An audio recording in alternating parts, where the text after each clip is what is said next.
보충 질의 시간은 5분으로 하고 질의 순서는 주 질의 순서대로 진행해 나가겠습니다. 먼저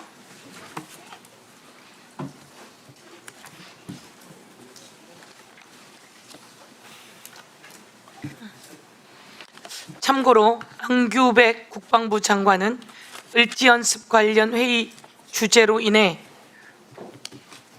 위원장이 관사들과 합의하여 이석을 허가하였습니다. 이두희 국방부 차관이 아직 오고 있는 중이라 차관보이십니까? 네. 예, 원종대 차관보입니다. 이에 원종대 차관보께서 대리 출석하셨습니다. 예. 그러면 먼저 김기표 의원님 시작하죠. 안 계시잖아요. 여기서부터. 네. 그러면 국민의힘 김태규 의원님 질의해 주세요. 5분으로 하겠습니다. 행위처장님, 예.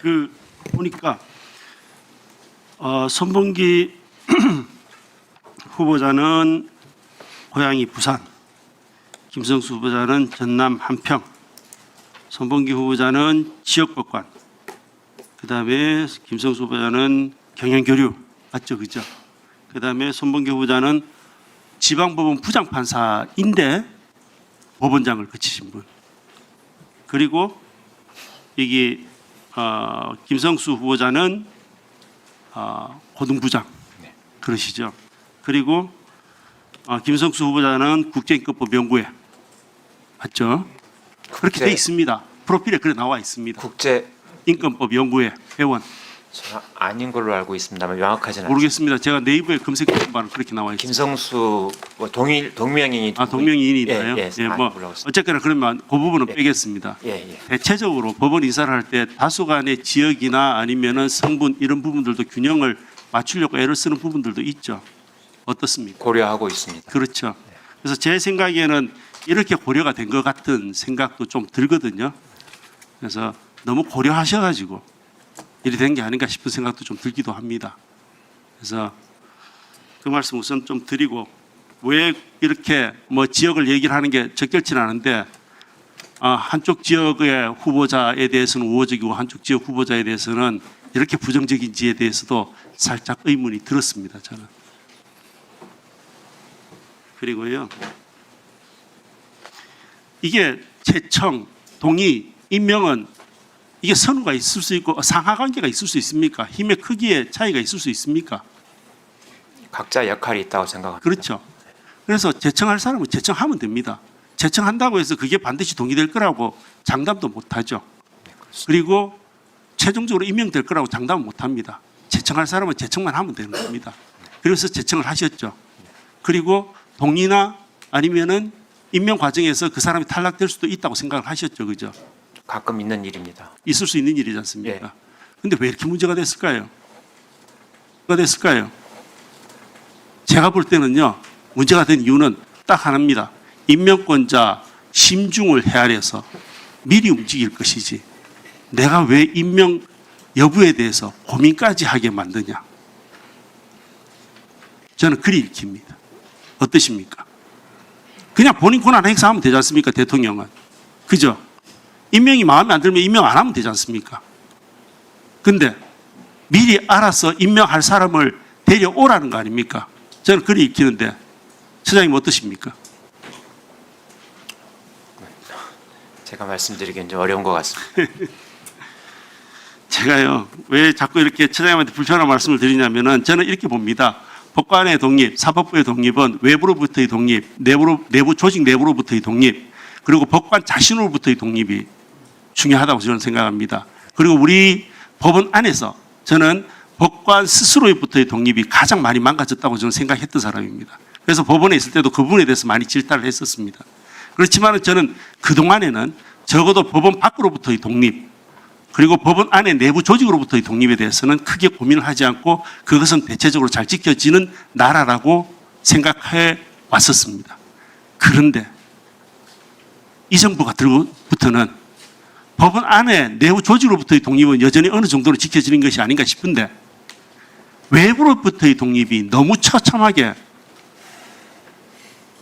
너무 가열차게 어떤 표현을 할까요? 제가 마땅한 수식어가 안 떠올 정도로 이루어지고 있거든요. 법외국제 만들었죠. 앞서도 말했지만 대법관수 항정없이 늘렸습니다. 그리고 헌법소원 이렇게 됐죠. 그죠? 자, 법원 안에 고등부장 제도 폐지했습니다. 그죠? 그러면서 법관들이 연공 서열대로 움직이는 식으로 됐죠. 왜냐하면 승진이라는 제도가 없어졌으니까. 그렇게 하니까 법관들이 말을 잘 안 듣습니다. 저는 그거 대체 수단으로 대법관 수를 늘린 거라고 봅니다. 대법관 수가 늘어나니까 이제는 그 이전에 비록 고등부장만큼 숫자는 안 되지만 고등부장을 위해서 열심히 달리던 법관들이 이제는 좀 잘하면은 대법관까지 내달릴 수 있다. 이리 생각을 하는 것 같습니다. 그러니까 그런 법관들의 마음을 충분히 활용하고 그리고 임명권자가 자기 임명권을 최대한 활용해서 내가 원하는 사람을 찍으려면은 내가 원하는 사람을 임명하려면은 재청권을 무력화시켜야 되겠다. 그래서 이 사단이 벌어진 것 같습니다. 어떤 의견이신지.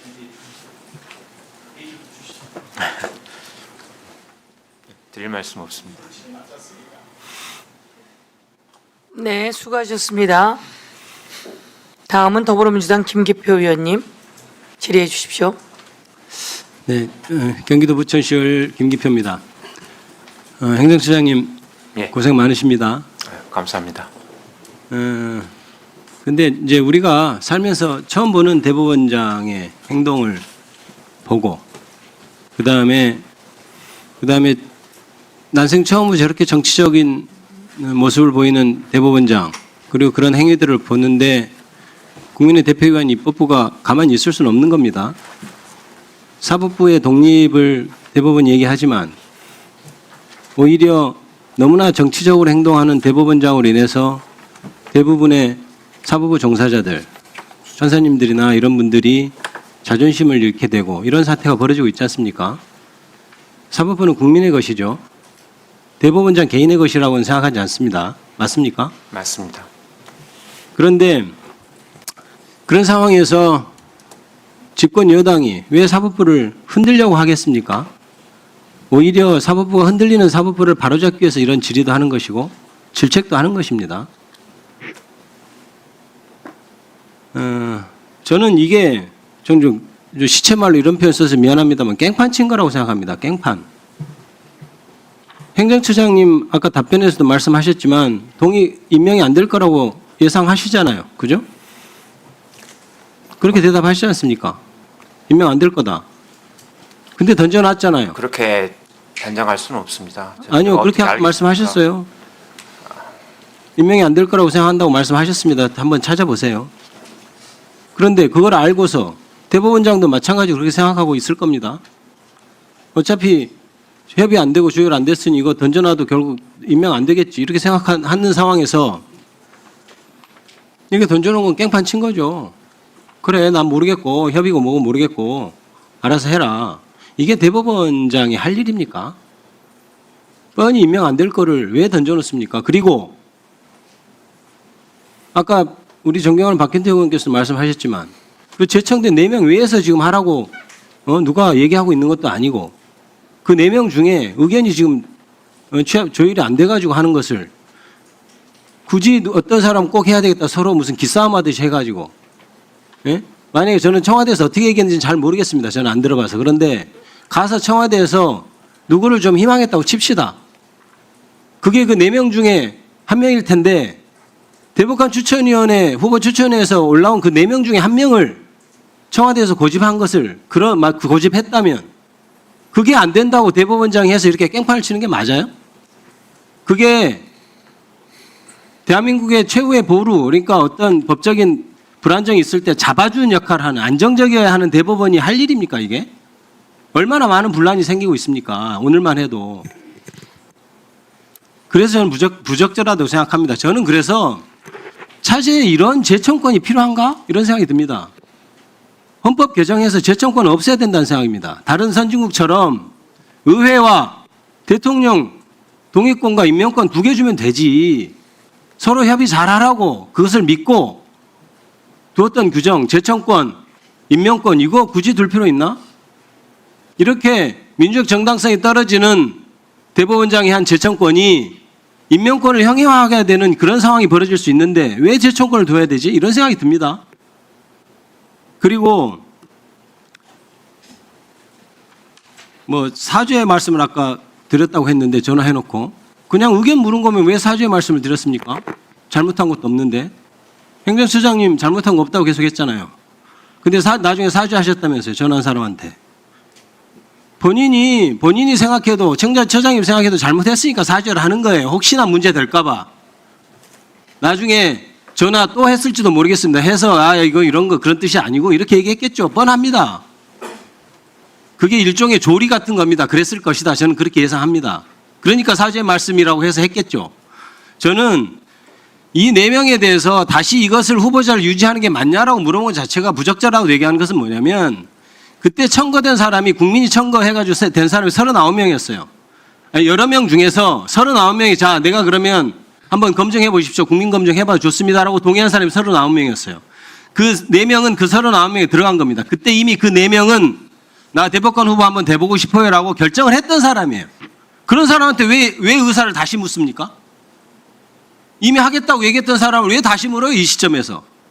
그렇게 어렵게 국민의 여론까지 들어가고 그 다음에 그리고 대법원장이 다 임명하는 10명 중에 대법원장에 영향력이 끼치는 사람이 6명이 임명됩니다. 나머지는 당연히 4명이 당연직이고. 그런 사람한테 애초에 그럴 거면 애초에 걸러내지 그랬어요. 마음에 안 드는 사람이 있으면은. 왜 이런 분란을 일으키는 겁니까? 저는 그래서 이것이 혹시나 정말 누가 나 탄핵해봐라고 함정을 빠뜨리는 건 아닌지 아니면 4명한테 물어봐가지고 동의 안 하니까 어차피 임명 안 될 사람 추천해가지고 임명 안 되기 위해서 다시 원래 의도대로 대법관 후보 추천에 새로 뿌리는 우회적인 방법으로 하고 있는 것은 아닌지 그래서 국민의 피해는 아랑곳하지 않고 깽판을 치고 있는 것은 아닌지 그래서 목적 달성을 해서 대법관 후보 추천위원회가 다시 열리면 결국 우리 뜻대로 됐다라고 회심의 미소를 지으려고 하는 건 아닌지 그런 의심을 하는 겁니다. 답변해 보세요. 그게 법원에 어떤 도움이 되겠습니까? 저는 그렇게 하는 건 법원에 전혀 도움이 안 될 것 같습니다. 제 생각에는. 예, 수고하셨습니다. 다음은 국민의힘 김민전 의원님 질의해 주세요. 우리 여당 의원님께서 깽판이라는 단어를 계속 쓰시는데요. 저는 깽판이 아니라 억가가 아닌가 이런 생각을 했습니다. 왜 만나지 않고 일방적으로 임명 제청을 했느냐, 서면 제출을 했느냐 이렇게 얘기했는데 만나달라고 해도 안 만나줬다라고 하는 것이고요. 왜 서면 제출을 했느냐, 안 하면 이거 직무유기로 탄핵하겠다. 이거 이미 8월 7일에 기자회견을 했습니다. 이렇게 몰아붙이지 안 하고 있을 수도 없게 만들었다. 이런 생각을 하게 되고요. 그렇게 보면 이것은 깽판이 아니라 억가다. 이렇게 얘기를 드리겠습니다. 제가 헌법재판소 사무처장님께 여쭈겠습니다. 네. 저기 부부가 대법원 법관과 대법관과 헌재 재판관을 같이 하는 게 이게 바람직하다고 생각하세요? 법적으로야 제한 요소가 없습니다. 그렇지만 뭐 법감정이나 이런 부분에 있어서 각기 다양한 생각은 할 수 있을 것 같긴 합니다. 그렇죠.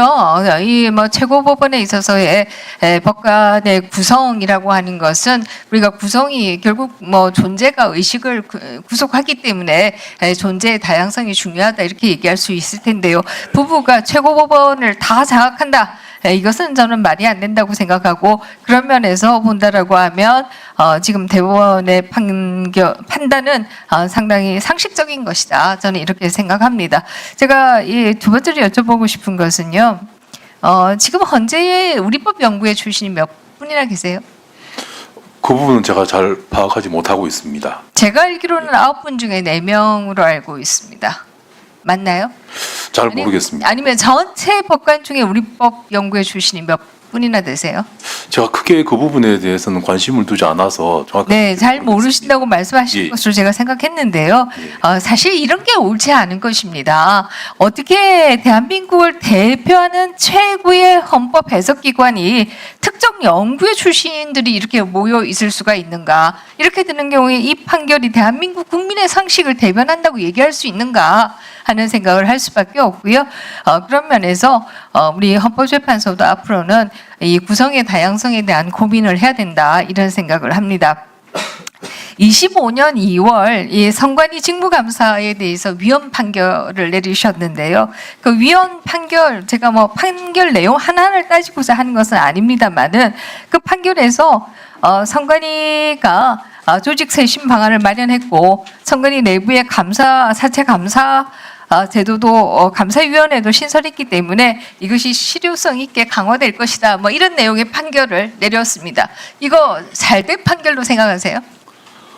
지금 우리 헌법의 기본적인 구도 하에서는 뭐 불가피한 결정이었고 그렇기 때문에 전원일치의 결정이 나온 것이라고 생각을 합니다. 다만 그런 걱정이 있었기 때문에 그 결정문의 이유에서 보면 중앙선거관리위원회 스스로 엄격한 그 감사 제도를 만들 필요가 있다라는 것을 특별히 강조를 했었습니다. 네, 필요가 있다라고 하지 않고요. 이미 신설되었다 이런 얘기를 해서 네. 단초가 마련되었다 이렇게 적고 있습니다. 그래서 이 판결은 사실은 굉장히 잘못된 판결이 아닌가.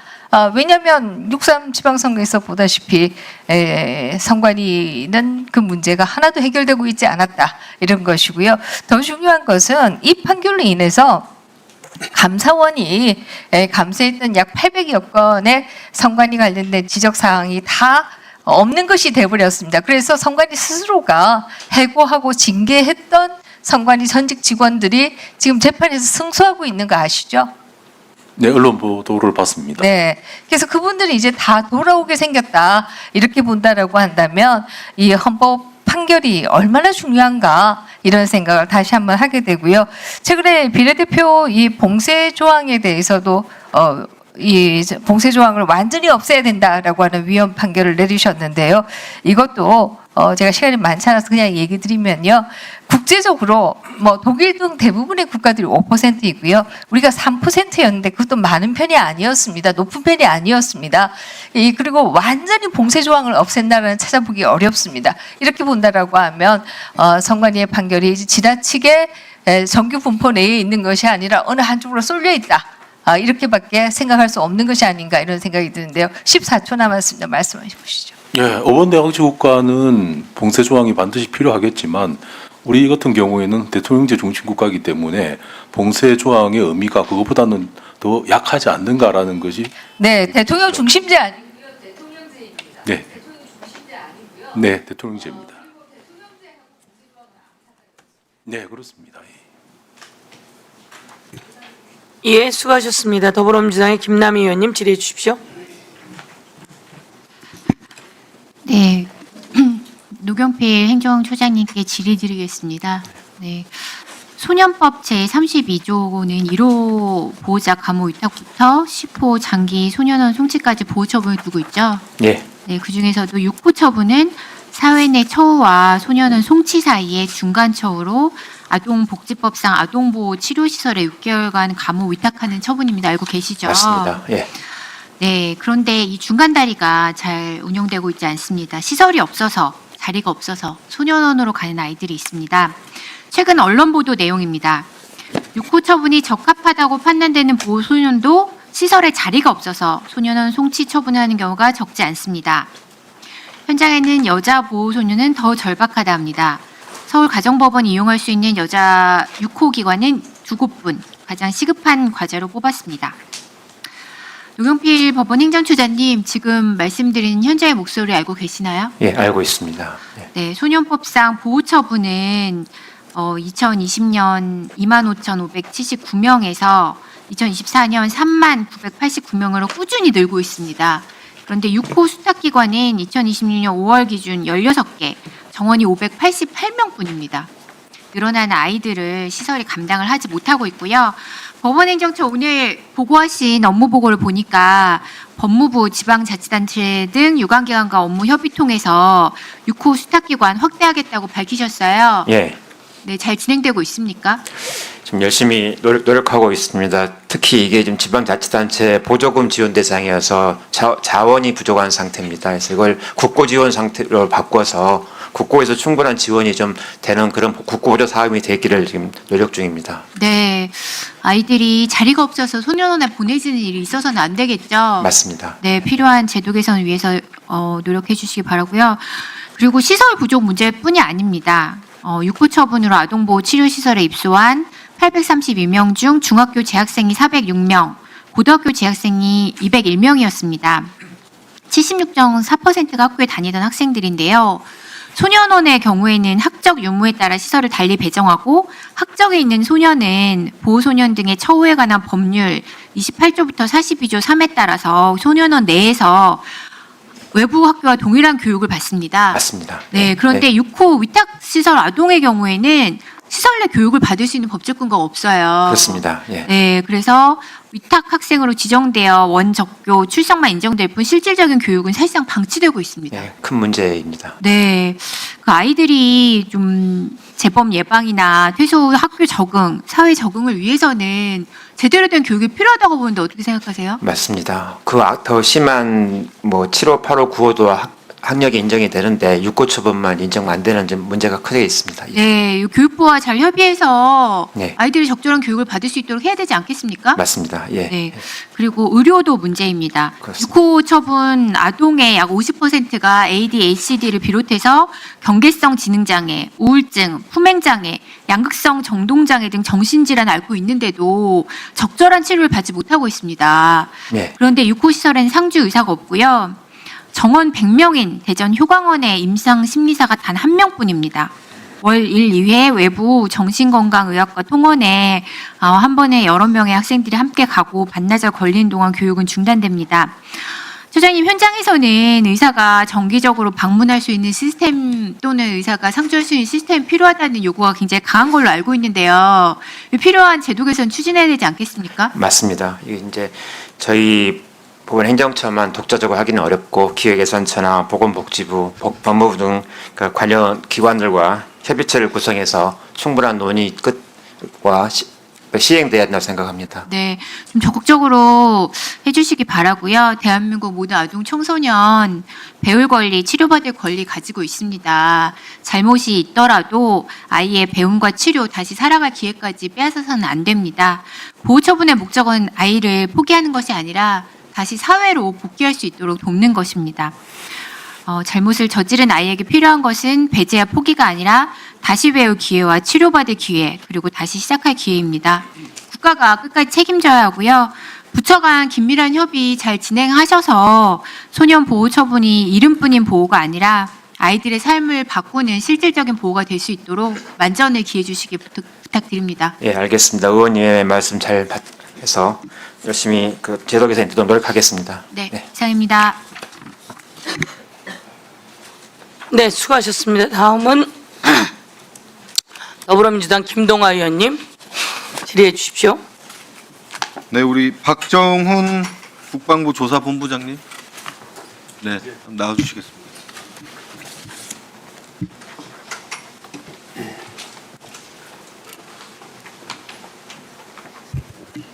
네, 반갑습니다. 국회에 나오신 지는 한 1, 2년 된 것 같은데 그런가요?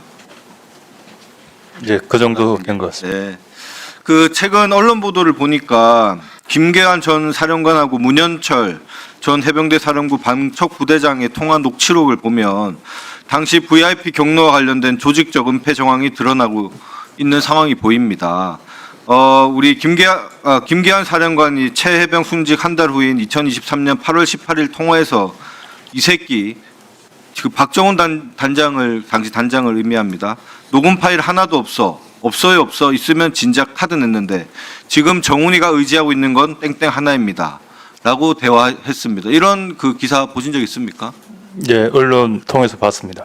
당시 이런 내용을 보면 VIP 경로가 외부에 알려질 것을 우려해서 녹음이 없다는 점을 지금 박정훈 당시 대령이 녹음이 없다는 점을 이용해서 사건을 덮으려고 했다라고 보이는데 어떻게 보십니까?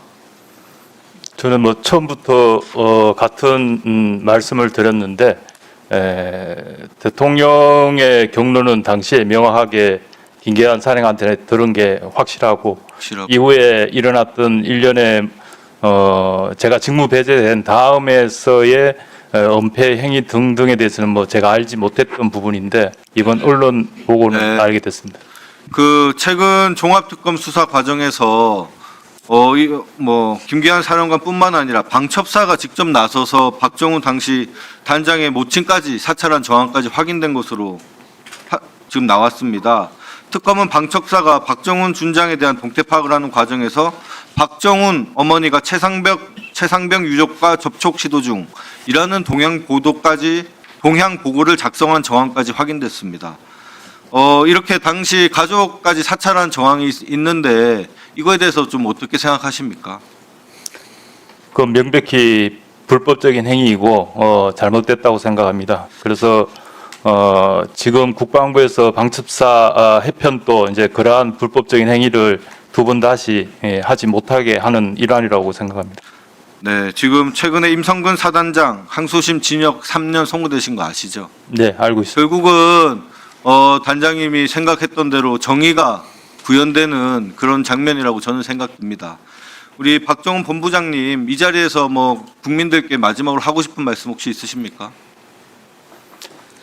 3년이라는 시간이 걸리긴 했지만 비록 더디지만 사필 규정 모든 것이 정의롭게 바로 잡혀가는 모습에 희망을 가지고 있고 끝까지 일들이 다 잘 정리되기를 바랍니다. 그 힘이 결국은 국민들이 많이 관심을 가지시고 지지해 주시고 응원해 주셨던 그 덕이라고 생각합니다.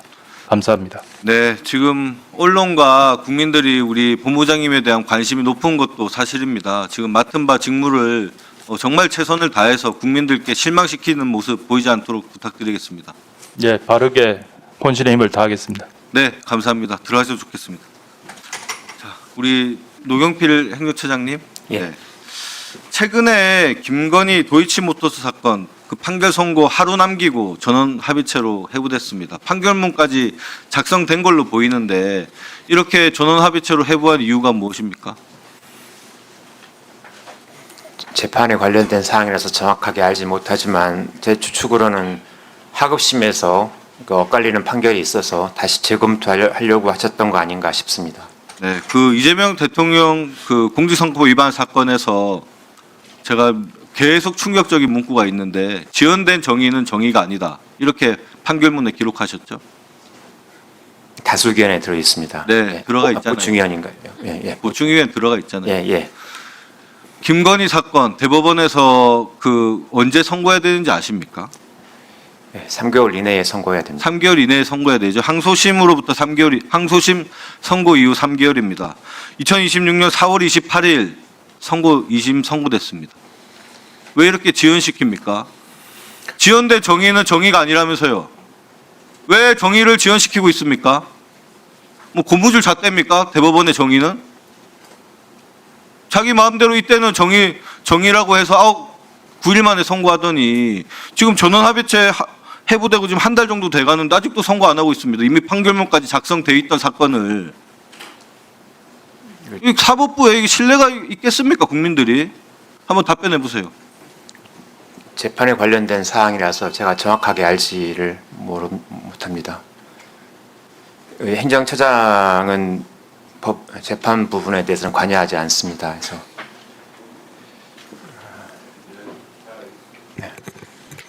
법원행정처장님 그렇게 얘기하시면 안 되죠. 기사 다 나왔잖아요. 다 나왔고 지금 말씀처럼 이재명 대선 후보는 대선 후보예요. 항소심에서 요목조목 다 따져서 무죄를 판결했어요. 당시에 소부로 해부된 날이 4월 22일이에요. 4월 22일 소부로 해부되기 전에 기록 보셨습니까? 볼 수 있습니까? 봐도 됩니까? 볼 수 있을 겁니다. 정확하게 기억나지는 않습니다. 날짜를 이렇게 작년 일이기 때문에 거의 이렇게 다 기억하지 못합니다.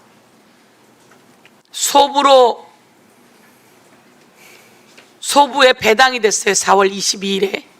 그 전에 기록을 볼 수 있습니까? 볼 수 있습니다. 아, 그렇게 본 적이 있습니까? 그것까지는 기억나지 않습니다. 그 전에 본 적이 있습니까? 기억나지 않습니다. 기억나지 않는 게 아니라 없지요. 천대엽 법원행정처장도 배당되기 전에 기록을 본 적은 없다고 이야기했어요. 4월 22일 날 소부에 배당이 됐는데 그 전에 기록을 보지 않죠.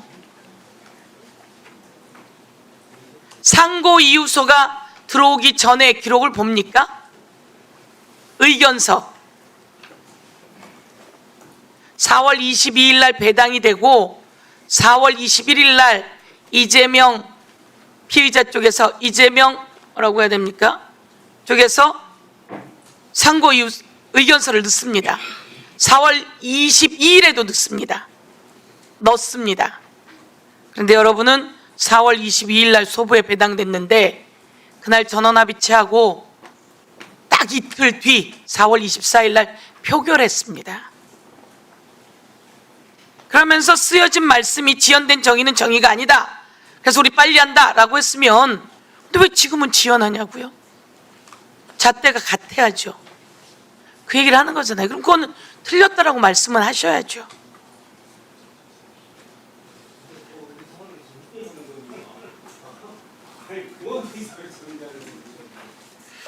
그래서 제가 보기에는 한번 꼬인 게 계속 꼬이는 겁니다. 대법관님은 대법관님으로서 하지 않으셨고 종이 기록도 제대로 보지 않고 표결을 했던 거예요. 그래서 대선에 개입한 거죠. 그래서 아까 국민의힘 의원이 황당한 소리를 하잖아요. 그런데 대선에 끼어들면 안 돼요. 법원은 정책 개입하면 안 되고 다 기록으로 남아있는 거예요. 여러분이 그렇게 끼시면 안 되는 거죠. 그땐 지연된 정의는 정의가 아니다라고 넣어놓으셨으면 이번도 똑같잖아요. 김건희는 선거 하루 전에 전원합의체로 끌어올려 버리고 그리고 이상민은 선거 7일 앞두고 끌어올리고 선거가 아니라 기간이 3개월 내로 선거가 끝내야 되면 7일 남겨놨고 그렇죠? 그래서 이런 부분에 대해서 헌법이 못하게 하고 있지 않습니까? 헌법이 못하게 하고 있는 걸 알면서 왜 보험통계를 냅니까? 헌법을 보십시오. 그래서 헌법이 잣대가 이때 저때 다르시면 안 돼요. 특히 법관은. 그렇죠? 그 말씀을 다시 한번 드립니다. 다음은 진보당의 손소리 의원님 질의해 주십시오. 네, 김호철 감사원장님. 예. 그 국정조사 후속 조치 TF요. 지금 기한이 정해진 게 없는 겁니까? 이제 조사가 마무리 단계에 있고요. 조만간 끝일 예정입니다. 제가 처음에 알기로는 7월 10일까지가 마감 기한이 있었던 걸로 아는데요. 그러지 않았습니까? 1차적으로 뭐 기한을 정했었는데요. 네. 그 통계감사의 피감사자 면담의 필요성이 여겨져서 피감사자들에 대해서 면담 희망 의사를 확인하고 모두 한 114명 정도 되는데요. 면담 희망 의사를 좀 확인하고 또 폭넓고 깊게 좀 듣느라고 시간이 걸렸고 네. 그 조사의 대상은 강압감사 또 증거의 부정합과 관련된 거기 때문에 예. 이번에 새로 조사의 대상이 되는 피조사자에 대해서 또다시 강압감사 논란이 있어서는 안 되겠다는 차원에서 피조사자에 대한 권익보호 차원에서 그분들의 절차를 잘 보장하다 보니까 네. 시간이 좀 더 필요하게 되어서 기한을 좀 연장하게 되었습니다. 원래는 7월 10일까지가 맞는데 연장을 하게 된 거. 왜냐면 제가 물어봤는데 사유를 잘 못 들어서요. 그럼 네. 114명 가량에 대해서 추가 면담 네. 이 필요해서 당초에 연장을 한 통계감사 피감사자들에 대한 면담을 실시하게 되었고요. 면담이 그럼 어느 정도 진행? 희망자에 한해서 면담을 했고 그 면담은 다 마친 걸로 보고받았습니다. 현재 면담 다 마쳤습니까? 그러면은 마무리 시점을 지금쯤이면 예측하실 수 있겠네요. 예, 조만간 마무리될 수 있을 것 같습니다. 조만간이 어느 정도일까요? 발표를 하거나 이렇게 조치를 하실 네, 예정입니까? 저로서는 한 달 이내에는 한 달 마무리하라고 예, 제가 네, 알겠습니다. 네, 국정조사가 진행된 게 이제 작년인데 이 마무리 조치가 꼭 잘 되어야 된다고 생각하거든요. 네. 그리고 한 가지 추가로 말씀드리면요. 이제 서해 감사에 참여했던 인력 19명 중에 10명, 그리고 통계 감사 참여 인력 32명 중에 12명이 승진된 걸로 알고 있는데요. 이 승진 과정이 통상적이고 적법할 거라고 저는 생각하는데, 혹여나 이 국정조사의 강압감사 논란이 되었던 사건의 이력이 이 승진의 과정에 포함이 되지는 않았는지 한번 살펴봐 주시길 좀 부탁드립니다. 네. 제가 원장으로 임명된 이후에는 뭐 그런 것이 영향을 미쳐질 수 있을 수는 없었고요. 그 전에 뭐 그런 요소가 있었는지는 살펴보도록 네. 하겠습니다. 그래서 제가 알기로는 이제 그 감사에 참여했던 분들이 이 승진이 있었는데, 어쨌든 뭐 통상적인 뭐 시기가 됐거나 이런 부분도 충분히 있을 거라고 생각하는데, 혹여나 이제 사실은 강압 감사에 참여했다는 것이 뭔가 성과로 되거나 이렇게 되는 것은 저는 없어야 된다고 보거든요. 그 부분이 혹여나 들어갔는지 한번 살펴봐 주시기를 요청을 드리는 겁니다. 네. 네. 그리고 노경필 처장님, 예. 그 충남 천안 11세 아동 사망 사건 아십니까? 모르십니까? 잘 모르겠습니다. 제가 말씀드리겠습니다. 그 슬라이드 올려주시면 될 것 같고요. 8월 2일과 3일에 11세 아동이 본인이 할머니와 교회 목사에게 학대를 당하고 있다고 경찰에 신고를 했습니다. 그리고 목격자의 증언도 있었고요. 그래서 경찰에서 법원에 할머니에 대해서 퇴거, 접근 금지 임시 조치를 청구를 하였는데, 다음 날에 법원이 기각했습니다. 법원이 기각하고 할머니에게 상담과 교육을 들으라고 조치를 했는데요. 그 다음에 아이가 30시간 가까이 결박되고 숨졌습니다. 저는 이 법원이 이것을 기각한 것이 이해가 안 되거든요. 법원이 왜 이것을 기각했을까요? 이 법원은 대전지방법원 천안지원입니다. 아동학대에 대해서 아이가 말한 것도 있고, 눈에 멍이 들어 있었던 것도 있었고요. 교회라는 구체적인 장소도 특정이 되었는데, 법원에서 이 퇴거와 접근 금지 임시 조치를 기각했어요.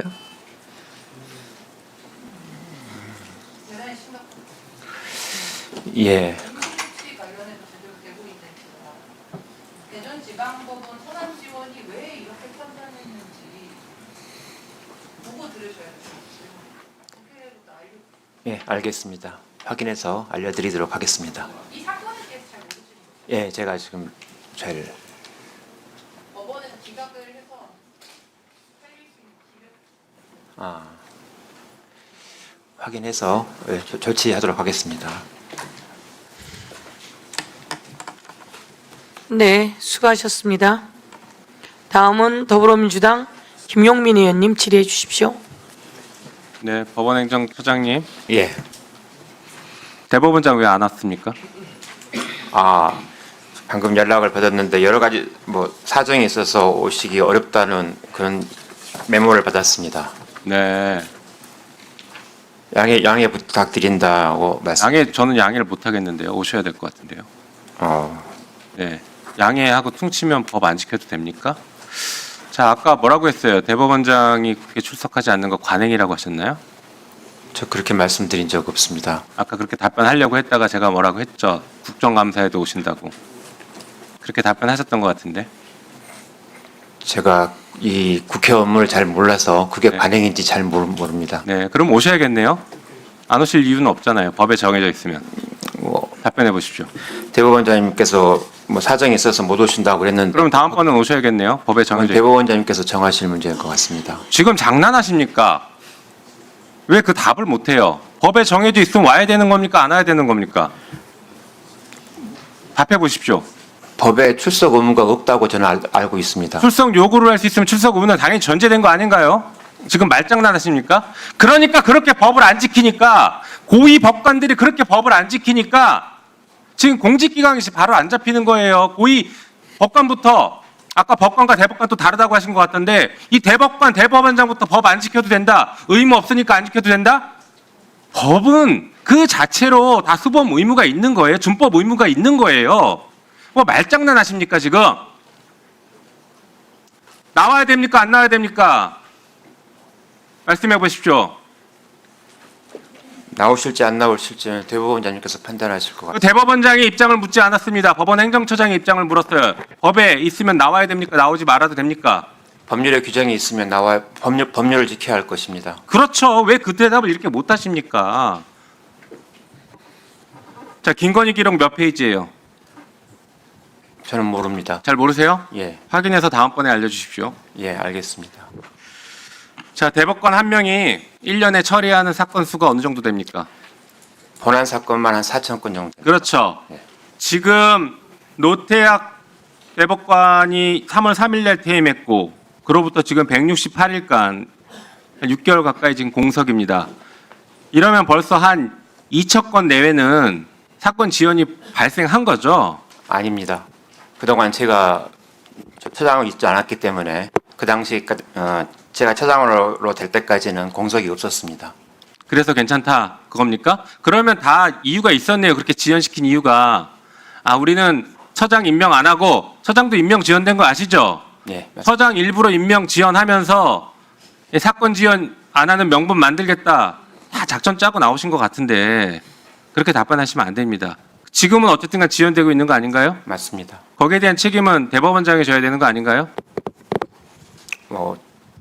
대법관이 충원되지 못하고 있는 부분에 대해서는 경위를 떠나서 국민께 사죄의 말씀을 드립니다. 자, 그리고 아까 그 대통령실이나 청와대 쪽이랑 소통했는데 안 만나줘서 서면으로 냈다라고 말씀하시는데 그거 사실입니까? 네, 뭐가 사실입니까? 제가 확인해 보니까 지금 그게 아닌 것 같던데 왜 지금 법원이 궁지에 몰리니까 왜 갑자기 청와대를 끌고 들어옵니까? 지금 대법원장과 법원 행정처장의 판단에 의해서 서면으로 제출한 거 아니에요? 협의해서 했습니다. 어떤 협의를 했어요? 서면 제청하는 거에 대해서 협의했습니다. 당일날 했죠? 서면 제청은 그 전부터서 협의가 되고 있었습니다. 무슨 서면 저창이 협의가 됐다고 그래요? 거짓말하지 마시고 왜 자꾸 청와대를 끌어들여서 그렇게 합니까? 그렇게 했을 거면 이렇게 서면 제청했을 거면 이거 이렇게 지연시키지 말고 빨리 하지 그랬어요. 왜 이제까지 시간 끌고서 이제 와서 서면 제청 협의했다라고 그렇게 거짓말을 하세요? 저희는 끝까지 자, 합의가 그리고 되길 또 하나 바랐습니다. 볼게요. 한덕수 상고심이 6월 4일 날 배당됐고 6월 9일 날 이상민 상고심 배당돼서 이게 지금 처리되려고 했다가 8월 5일 날 전원합의체 회부됐습니다. 맞죠? 네, 그렇게 들었습니다. 예, 3개월 지금 못 맞추게 생겼는데 공교롭게도 한덕수 상고심 주심 누굽니까? 오경미 대법관입니다. 이상민 상고심 주심 누굽니까? 이흥구 대법관. 그렇죠. 예. 오경미 대법관과 이윤구 대법관 어땠습니까? 지난 5월 1일 전원합의체 조의대 사법 쿠데타 사법 내란 때 어땠습니까? 유일하게 2명 반대 의견 냈어요.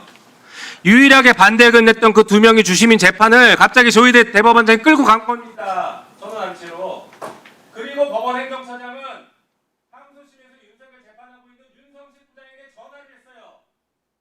당신 대법관 취소하겠다. 이게 지금 다시 한번 사법 내란 저지르려고 하는 거 아닙니까? 직권남용, 재판 개입하는 거 아닙니까? 사법 농단을 지금 저지르고 있어요. 지금 법원이 조의대 한 명 막으려고 너무 무리를 하고 있습니다. 윤석열이 김건희 막으려고 하다가 몰락했어요. 법원이 그 전철을 밟아서 국민의 신뢰를 잃지 않기를 바랍니다. 알겠습니다. 다만 똑바로 찾으셔야 돼요 지금. 그 두 사건을 전원합의로 해부된 것은 대법원장이 하신 일이 아닙니다. 그리고 전 윤성식 부장께 사퇴를 종용한 적 없습니다. 전화해서 뭐라고 했어요? 이게 원점으로 돌리겠다는 전화를 하신 거잖아요. 의견을 물었습니다. 그게 대법관 후보 사퇴 종용이죠. 그렇게 들리죠 그 사람들한테는요. 이상입니다. 수고하셨습니다. 아니 의견을 물었으면 사퇴해서 다시 추천하자라고 하는 의견을 물은 거 아니에요? 그런 방안도 있다고 그런 그렇죠. 방안이 있는데 어떻게 생각하시느냐 고 물었습니다. 대법원장님 재판하실 때 그렇게 답변하면 됩니까? 다 사퇴하시고 다시 추천하는 방안도 있습니다. 이렇게 물었다는 거 아니에요. 그게 사퇴해 주실 수 있는 겁니까? 라고 물은 거지 그게 뭐가 아니에요. 제가 한 가지만 더 물을게요. 손봉기라고 하는 이름은 언제 꺼냈어요? 누구에게요? 손봉기를 추천하겠다고 서면으로 써서 보낼 때 청와대랑 협의를 하셨다는데 손봉기라고 하는 이름을 언제 이야기했어요? 그게 누구에게 말씀하시는 겁니까? 협의했다면서요. 당일날 오전 아침에 일찍 했습니다. 그러니까 들어보세요. 당일날 서면 보내면서 당일날 오전 아침 일찍 손봉기라고 하는 이름을 꺼냈다고 하면서 그걸 협의했다고 이야기합니까? 그 전부터서 어떻게 했으면 좋겠는지 손봉기라고 하는 이름으로 그 전부터 어떻게 했으면 좋겠는지를 물어 협의한 적이 있어요, 없어요? 네 분 모두에 대해서 어떻게 했으면 좋겠는지 계속 협의를 했습니다. 손봉기란 이름은 어제 당일날 끄집어낸 이름이죠? 최종 낙찰은 대법원장님이 정하신 것이고 그 전부터 그래서 다시 한번 여지껏 협의 계속해 왔습니다. 네. 라고 얘기를 하니까 우리가 확인 들어가는 거 아닙니까? 손봉기라고 하는 사람은 어제 처음 이름을 끄집어낸 사람 아닙니까? 그전엔 그러면 누구 이름을 끄집어냈었어요? 4명에 포함되어 있지 않습니까? 이 네 분을 놔두고 어느 분이 제일 좋은지 계속 협의하는 게 무슨 협의를 한다는 겁니까? 손봉기라고 하는 이름을 서면에다 넣어서 보낸 것 자체가 어제 처음 끝낸 이름이라는 거 아닙니까? 진술 강요를 하세요. 네? 진술을 강요를 하시냐고. 강요를 해요. 그게 아니라 제가 팩트를 체크하니까 당황스럽죠? 팩트를 체크하니까 당황스럽죠? 왜 이제 모두 다 자꾸 우리가 팩트를 체크하게 되는데 어제 처음이라고 손봉기라고 하는 이름을 꺼내놓고 여지껏 협의했다고 계속 이야기를 했기 때문에 문제가 되는 거 아닙니까? 대통령이 4명의 후보가 있어요. 4명의 후보를 누구든 제청할 수 있어요. 그러면 그 4명이 다 제청되면 좋겠어요. 그런데 거기 합의 맞는 사람이 있어요. 그럼 합의 맞는 사람을 추천하면 됐지, 제청하면 됐지. 왜 합의 맞는 사람을 제청 안 하려고 그렇게 길을 쓰다가 지금 말하는 게 합의 맞는 사람이 있을 텐데 다른 사람을 계속 제청한다는 거 아니에요? 찍어가지고 답을 가르쳐 주시지 그러면 제청권 하는 행사하지 말라고 그러고. 그 내용이 이야기가 돼서 계속 있으면 합의 맞는 사람이 있으면 제청을 하면 되지. 굳이 조희대 대법원장이 자기가 원하는 사람만 고집을 하고 그러다가 지금처럼 계속 협의했다고 하더니 손봉기라고 하는 이름은 어제 처음 끄집어낸 거 아니에요? 손봉기라고 하는 이름을 어제 처음 끄집어내놓고 협의를 계속했다고 한 거 아니에요? 예? 그게 됩니까? 대법원장 제청권 아닙니까? 자기 권한 아닙니까? 권한 행사 아닙니까? 여지껏 대법원장이 자기 고집을 피운 거예요. 뭐 하는 겁니까? 제발 위원장님한테 예의 좀 지키세요. 예의 지키게 만들어 주세요. 따로 진행하라고 그래요. 자, 말만 하면 혼자 다 하시려고 뭐 하는 거예요, 진짜. 팩트 체크를 해갖고 와서 질을 하세요. 그러면 거짓말이 있으면 팩트 체크를 해야죠. 혼자서 다 해가지고 북치고 장구치고 하지 마세요 그냥. 당황스럽습니까? 다음은 국민의힘 주진 의원님 질의하세요.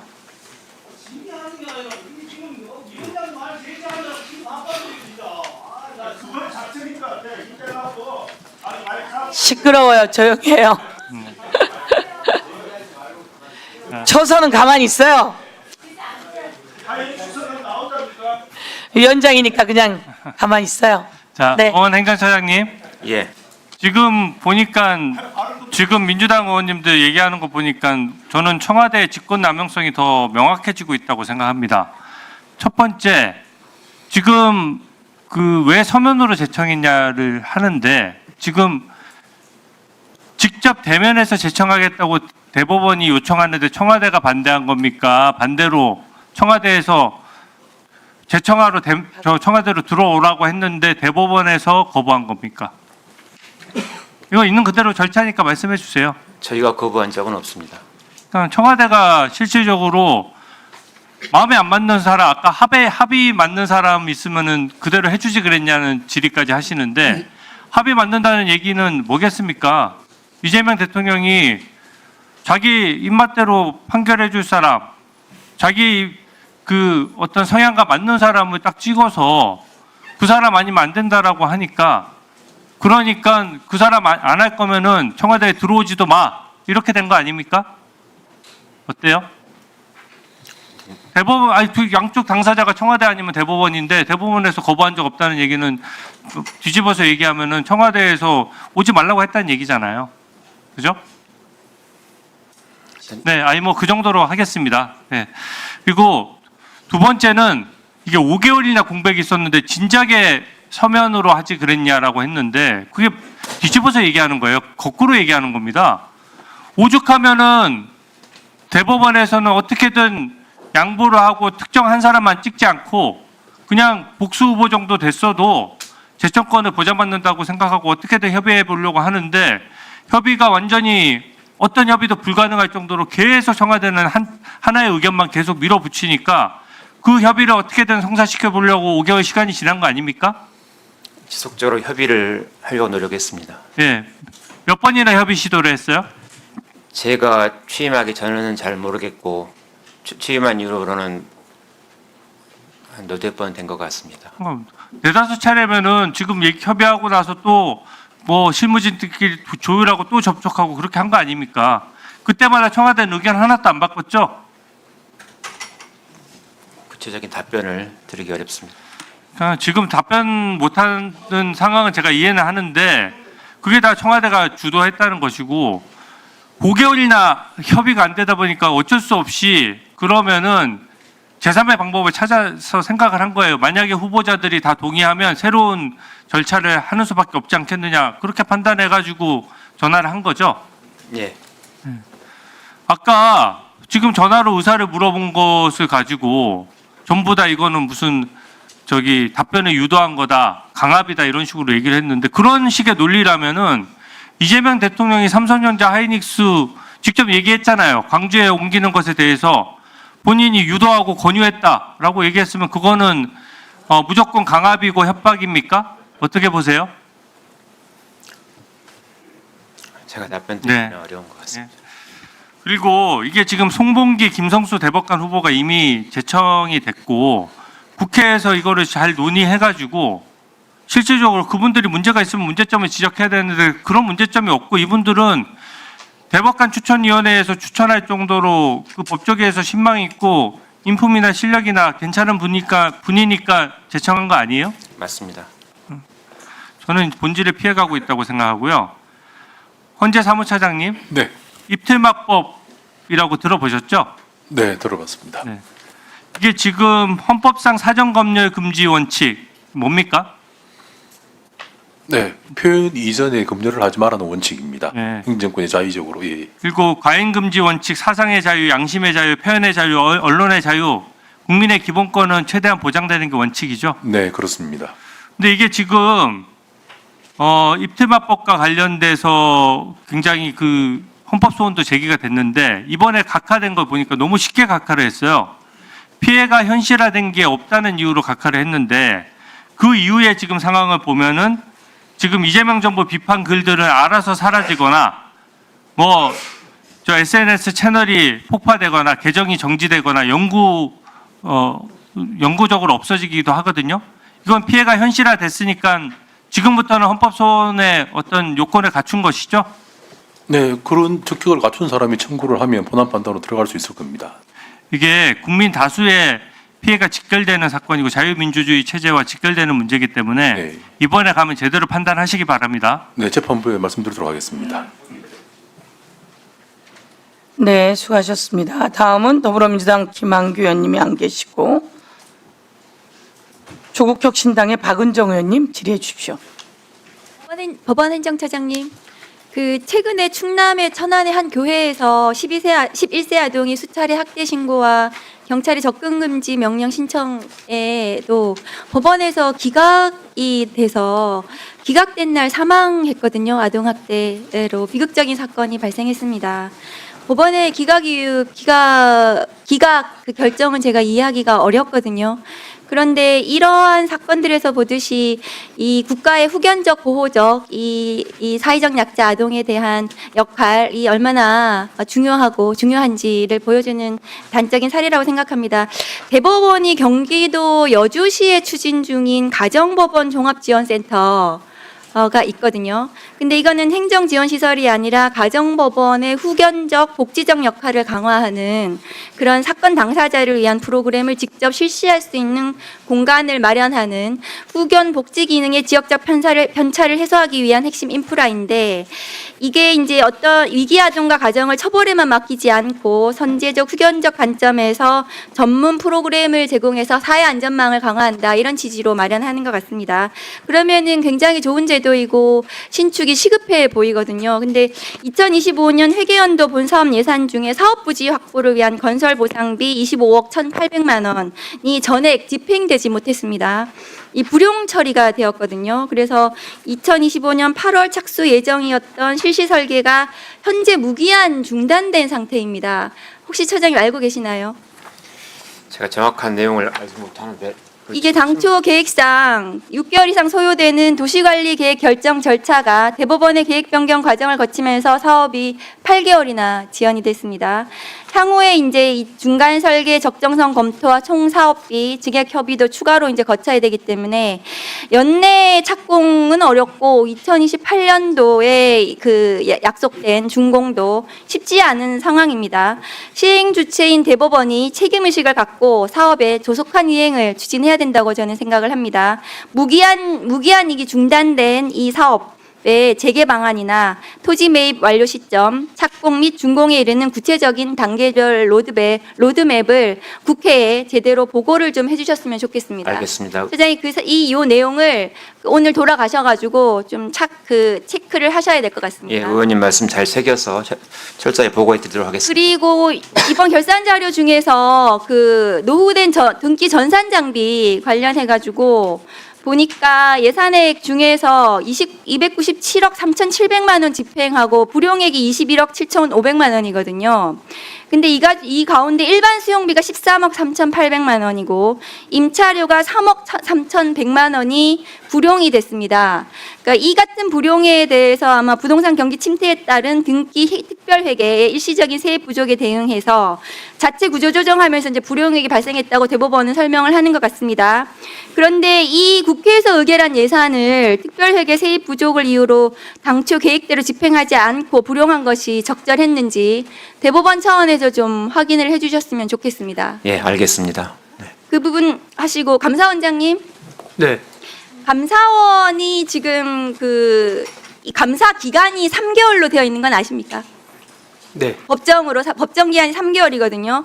그런데 감사원 작년 심사 청구 접수가 2,046건인데 그중에 이제 1,023건 정도가 취하가 되었고 969건이 다음 연도로 2월이 됐습니다. 이는 2024년 2월 건수 대비 41.4%나 증가했습니다. 그러니까 2월 건수가 거의 반 이상 이렇게 증가했다는 거거든요. 근데 이제 감사원법상 지금 3개월 내에 이 감사가 이게 끝나야 되는 건데 최근에 심우전 전 검찰총장의 자녀 관련 감사는 지금 어떻게 되고 있습니까? 안 되고 있는 거 맞죠? 그게 지금 감사원에서 저희가 계속 질의를 했는데 감사가 진행이 되지 않았거든요. 감사원장님 이거를 점검해 보셨는지 모르겠지만 이것은 그래서 감사원에서 하도 감사를 안 해가지고 외교부에서 자체 감사로 이 그 자녀의 취업 이게 그 합격을 취소해 버렸습니다. 감사원이 감사를 안 해가지고요. 이거는 좀 문제가 있는 거 아니겠습니까, 감사원장님? 제가 심우정 총장 자녀와 관련해서는 보고받은 기억이 없는데요. 제가 한번 살펴보도록 살펴보시고 감사원 감사 청구가 되었는지. 감사 청구가 되었습니다. 네. 국민감사 청구가 되었고요. 감사원에서 감사를 해야 하는데 그 감사가 진행이 안 됐습니다. 감사 진행이 안 된 이유는 뭐 수사 중이나 어쩌다 이런 이유인데 외교부에서 하도 기다리다가 안 돼서 자체 감사를 해버렸거든요. 네. 감사원은 이렇게 해서는 안 될 것 같습니다. 살펴봐서 그 사유를 말씀드리도록 하겠습니다. 네. 박은정 의원님 수고하셨습니다. 다음은 더불어민주당의 박균택 의원님 질의해 주십시오. 처장님, 예. 그 좀 정확하게 답을 주셔야 할 것 같습니다. 그 김성수 후보자에 대해서는 청와대와 협의를 하셨죠? 협의했습니다. 손봉기 후보자를 재청할 계획이라고 어떤 협의를 하셨습니까? 언제 누구와 협의를 하셨습니까? 제가 알기로는 민정실 쪽에서는 손봉기 후보자와 관련해서는 협의를 한 사실이 없는 걸로 그렇게 확인이 되는 것 같은데 정확히 말씀을 해 주셔야 할 것 같습니다.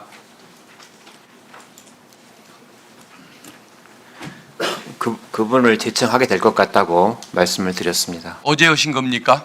어제 오전이었던 것 같습니다. 그리고 거기를 하게 될 것 같다. 네. 그 얘기는 협의를 안 하고 내가 제청을 할 예정이다라고 그냥 통보하는 것 아닙니까?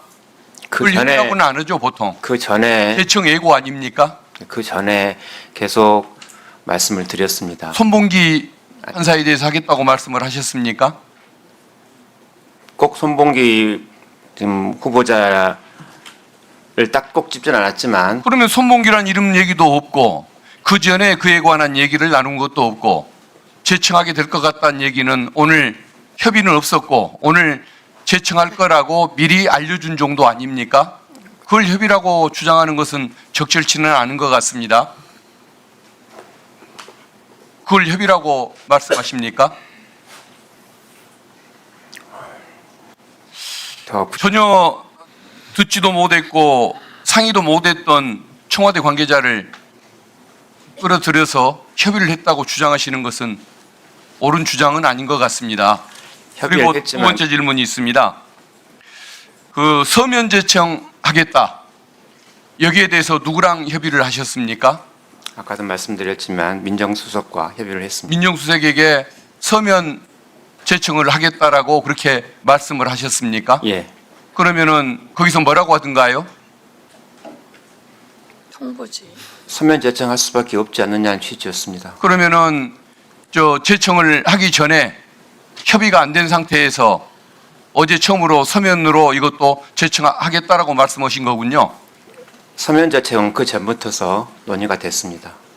협의라는 것은 구두로 협의가 오가는 것이고 네. 최종 제청을 하기로 협의가 되면 그때 서면으로 전달하는 절차를 밟는 것 아닙니까? 네. 그런 거죠. 네. 협의는 구두로 하는 것이고 네. 나중에 협의가 맞춰진 상태에서 그것을 서면으로 정식 통보하는 거 이게 외형상의 제청인 것이고 네. 그렇지 않습니까? 예. 그런데 오늘 제청을 할 것이다. 그 전에 얘기도 나눠본 적이 없는 손봉기 판사에 대해서 할 것이다. 이것을 가지고 협의를 했다. 서면 방식으로 제청하는 것에 대해서 협의를 했다. 그건 옳지 않은 것 같고 일방적 통보했다고 봐야 맞는 말씀인 것 같습니다. 아무튼 이 부분에 대해서 이것을 협의라고 했다라고 마치 청와대에게 책임을 전가하듯이 얘기하는 것은 적절치가 않은 것 같습니다. 맞습니까? 제 지적이 틀렸습니까? 의원님 말씀은 지금 합의를 말씀하시는 것 같습니다. 합의는 이루어지지 않았습니다. 그런데 협의조차 없었다는 거예요. 내가 보기에는 손봉기 이름을 어제 꺼내면서 서면으로 보내겠다. 서면으로 제안할 것 같다라고 얘기한 것을 어떻게 협의했다. 협의라는 표현마저 쓰면 안 되는 것 같다 이 말씀인 거죠. 그리고 그 청와대에서 안 만나줬다고 이렇게 말씀하셨죠. 네. 제가 느끼는 청와대 사람들의 그 어떤 참모들의 품성에 의하면은 대법원장을 만날 필요가 없다라고 얘기할 분들은 아닌 것 같습니다. 만날 때에는 합의가 될 수 있는 준비가 돼 있는 상태에서 대통령과 대법원장이 만난 것이지, 두 분들이 가볍게 뭐 커피 티타임 같듯이 한번 얘기나 해봅시다 해가지고 만나는 건 아니지 않습니까? 실무진을 통해서 협의 분위기를 형성하고 합의가 될 가능성을 만들어 놓은 상태에서 최종 확인하는 과정을 받기 위해서 면담이 이루어지는 거 아닙니까? 그런데 그것에 대해서 그 협의의 분위기가 조성이 되면 그때 나를 잡자라고 얘기한 걸 가지고 면담을 거부했다라고 얘기하는 것은 그건 역시도 적절치는 않은 것 같습니다. 네. 그건 조희대 대법원장님이 그 재판하는 방식 일방적으로 추진하고 일방적으로 선언하고 일방적으로 결정하는 방식과 다름이 없는 주장인 것 같습니다. 네. 예, 수고하셨습니다, 의원님. 다음은 국민의힘 곽규택 의원님 질의해 주십시오. 예, 보건행정처장님. 예. 오전에 드리던 질문 좀 연속해서 드리겠습니다. 어제 오늘 언론에서 민주당 의원님들 중심으로 해서 과거에 대법관 제청에 있어서 청와대와 협의를 했던 그런 관례를 깼다는 이유로 지금 대법원장 탄핵 이야기도 나오고 이러고 있어요. 그런데 관례라고 하는 게 물론 장단점이 다 있겠죠. 관례상에. 과거에 그런 관례가 필요한 이유도 있었을 겁니다. 그런데 이제부터는 대법관의 제청에 있어가지고 정말 헌법 규정에 있는 대로 대법원장이 제청하고 국회 동의를 거쳐서 대통령이 임명하면 되는 것이지, 그것을 사전에 협의를 해나가는 관례는 이제는 정말 위험한 관례다. 저는 그렇게 생각을 합니다. 앞으로 2028년부터 4명씩 대법관을 대통령이 임명하게 돼 있어요. 결국 이재명 대통령이 26명으로 늘어난 대법관 중에 12명을 이재명 대통령이 임명하게 돼 있는데, 그것을 기존의 관례처럼 그렇게 청와대하고 협의를 해가지고 다 한다면 결국 이재명 사람 심기 아니겠습니까? 대법관이. 그래가지고 대법원에서 하는 재판이 공정한 재판이다 할 수 있겠습니까?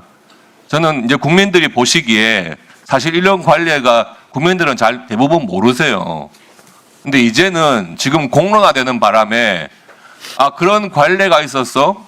곧 이제 앞으로 그렇게 하면 안 되지. 그렇게 생각하는 분들이 훨씬 많을 겁니다. 저는 이번에 자세한 내막은 모르지만 대법원장께서 그 관례를 본인이 이제 앞으로 이러면 안 되겠다 하는 선언적인 의미도 있다고 생각을 합니다. 잘하셨다고 생각을 해요. 그러니까 법원행정처, 대법원에서도 앞으로는 대법관 제청에 있어서 청와대의 사전 협의 안 하시는 걸로 좀 선언을 해주세요. 어떻습니까? 검토해 보겠습니다. 감사원장님. 네. 한 언론 보도를 보니까요. 감사원에서 2012년도에 벌써 14년 전이에요. 대한축구협회에서 외국인에 대한 부적절한 접대 의혹을 인지했는데 그것을 감사 대상에서 제외했다는 언론 보도가 있습니다. 보셨습니까? 언론은 예, 보았습니다. 봤습니까?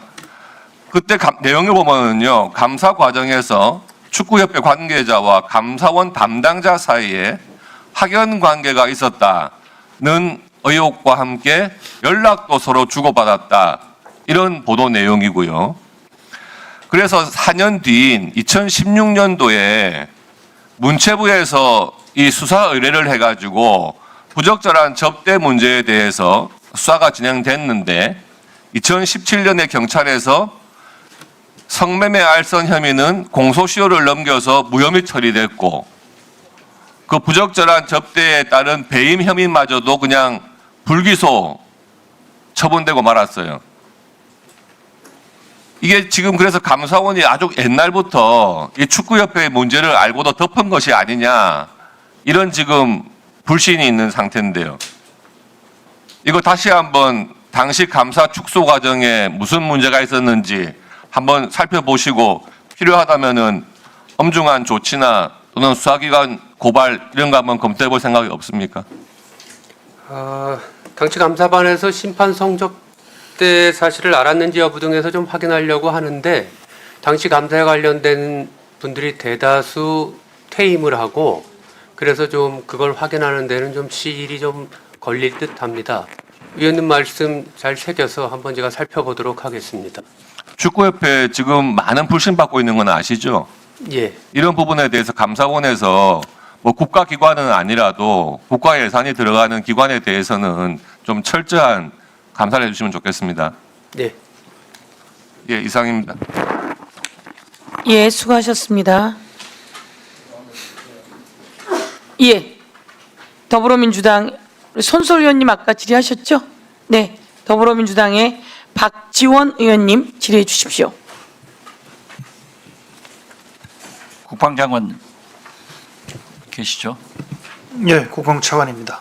장관 어디 가셨어요? 예, 계속 계시다가 잠깐 자리 비우셨습니다. 제가 나갔다 와서 장관한테 한번 여쭤보고 싶은데요.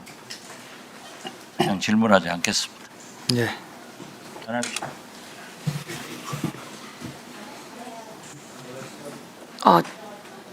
네. 예, 감사합니다. 국민의힘 박형수 간사님 질의해 주십시오. 안 하시겠습니까? 기도 밝으시네. 그러면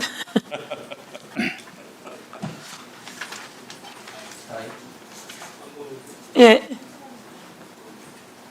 네. 네.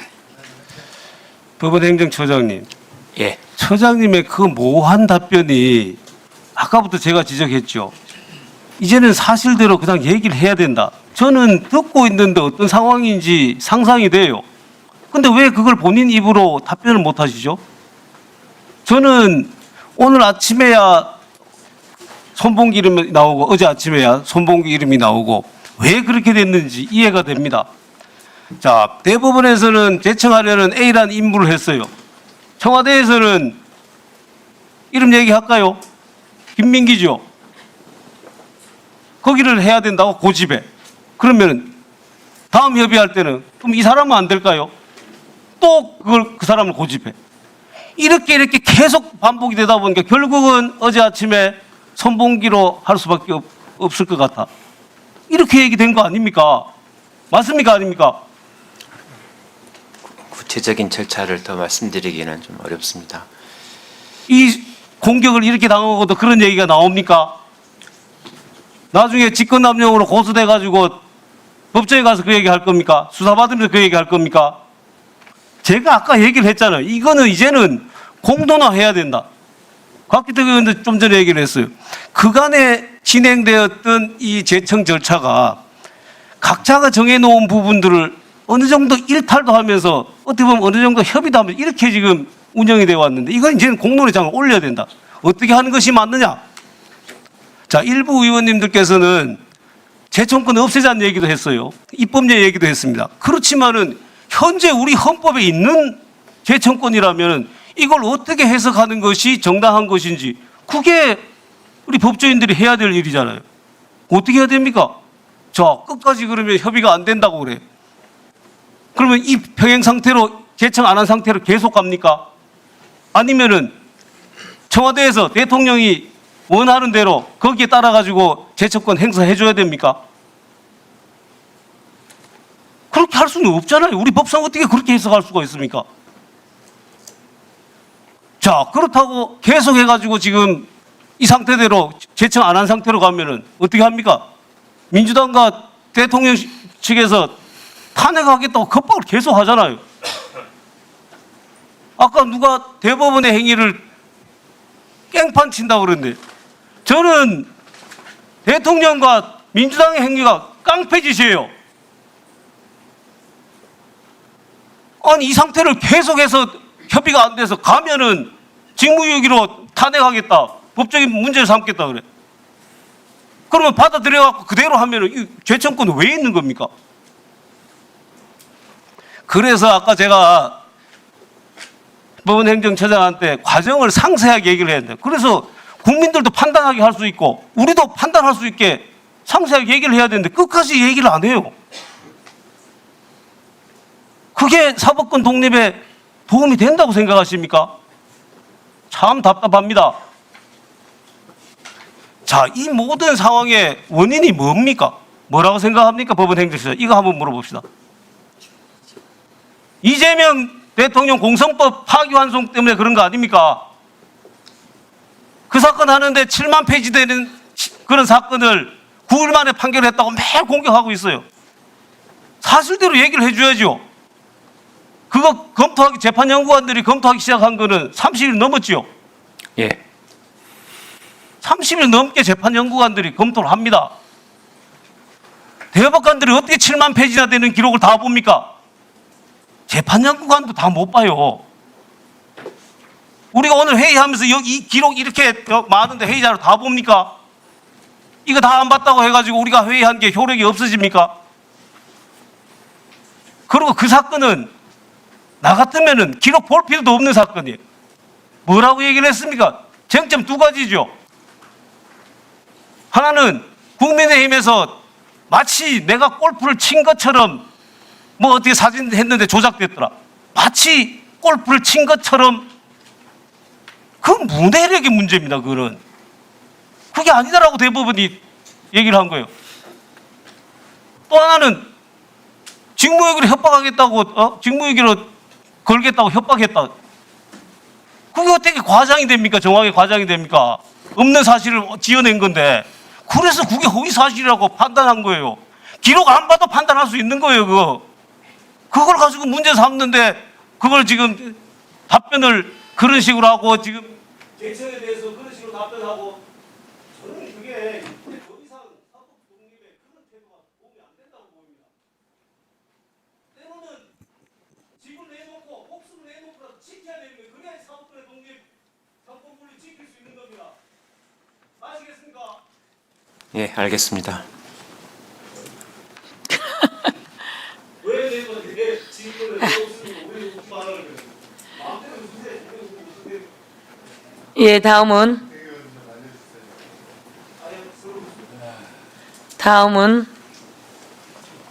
더불어민주당의 김수건 간사님 질의해 주십시오.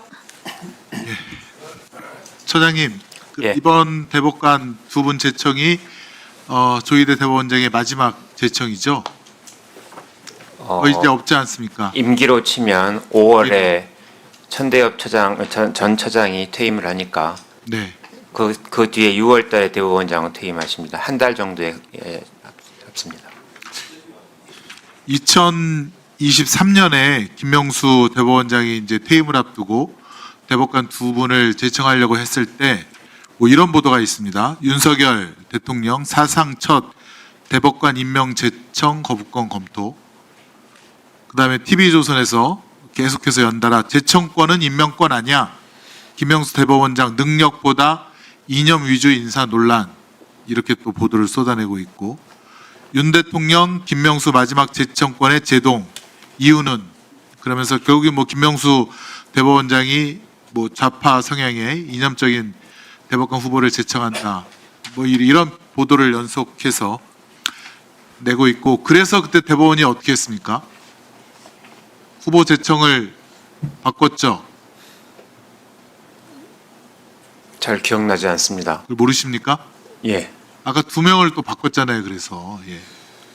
두 명을 협의 중에 그 대통령실과 협의를 해서 그 두 명을 바꾼 거 아닙니까? 그건 잘 알지 못합니다. 그건 모르세요? 예. 근데 이제 TV조선에서 뭐라고 하냐면, 대법관은 대법원장이 임명 제청을 하면 국회 동의를 얻어 대통령이 최종적으로 임명을 한다.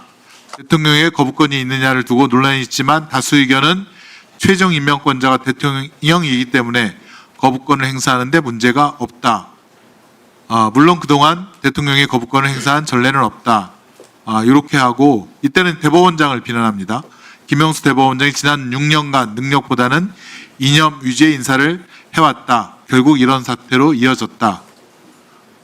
계속된 연속된 보도에 TV조선에서 윤 대통령은 현재 대법관의 인적 구성이 특정 이념 성향으로 기울어져 있고 그 결과 국민에게 공정한 판결을 하지 않고 있다.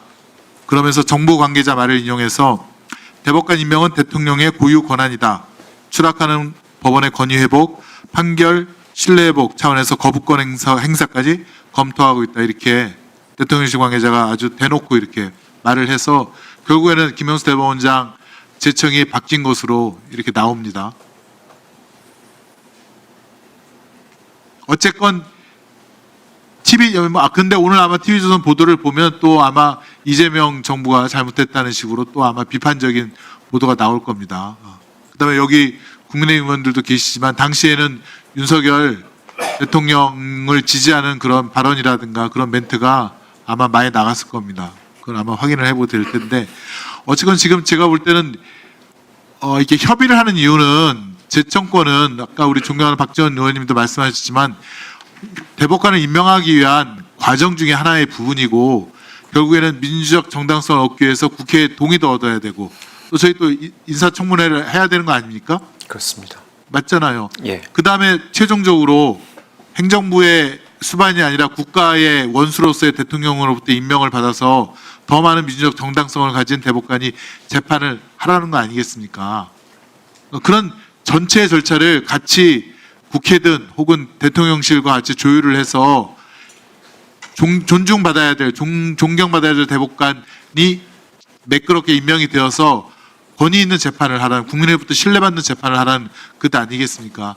근데 제가 지금 조희대 대법원장 왜 이런가 도저히 진짜 납득이 안 되고 예전에 윤석열 대통령이 있을 때 조희대 전 대법원장 그 전에 이균용 누구를 대법원장 후보자로 추천한 적이 있었죠.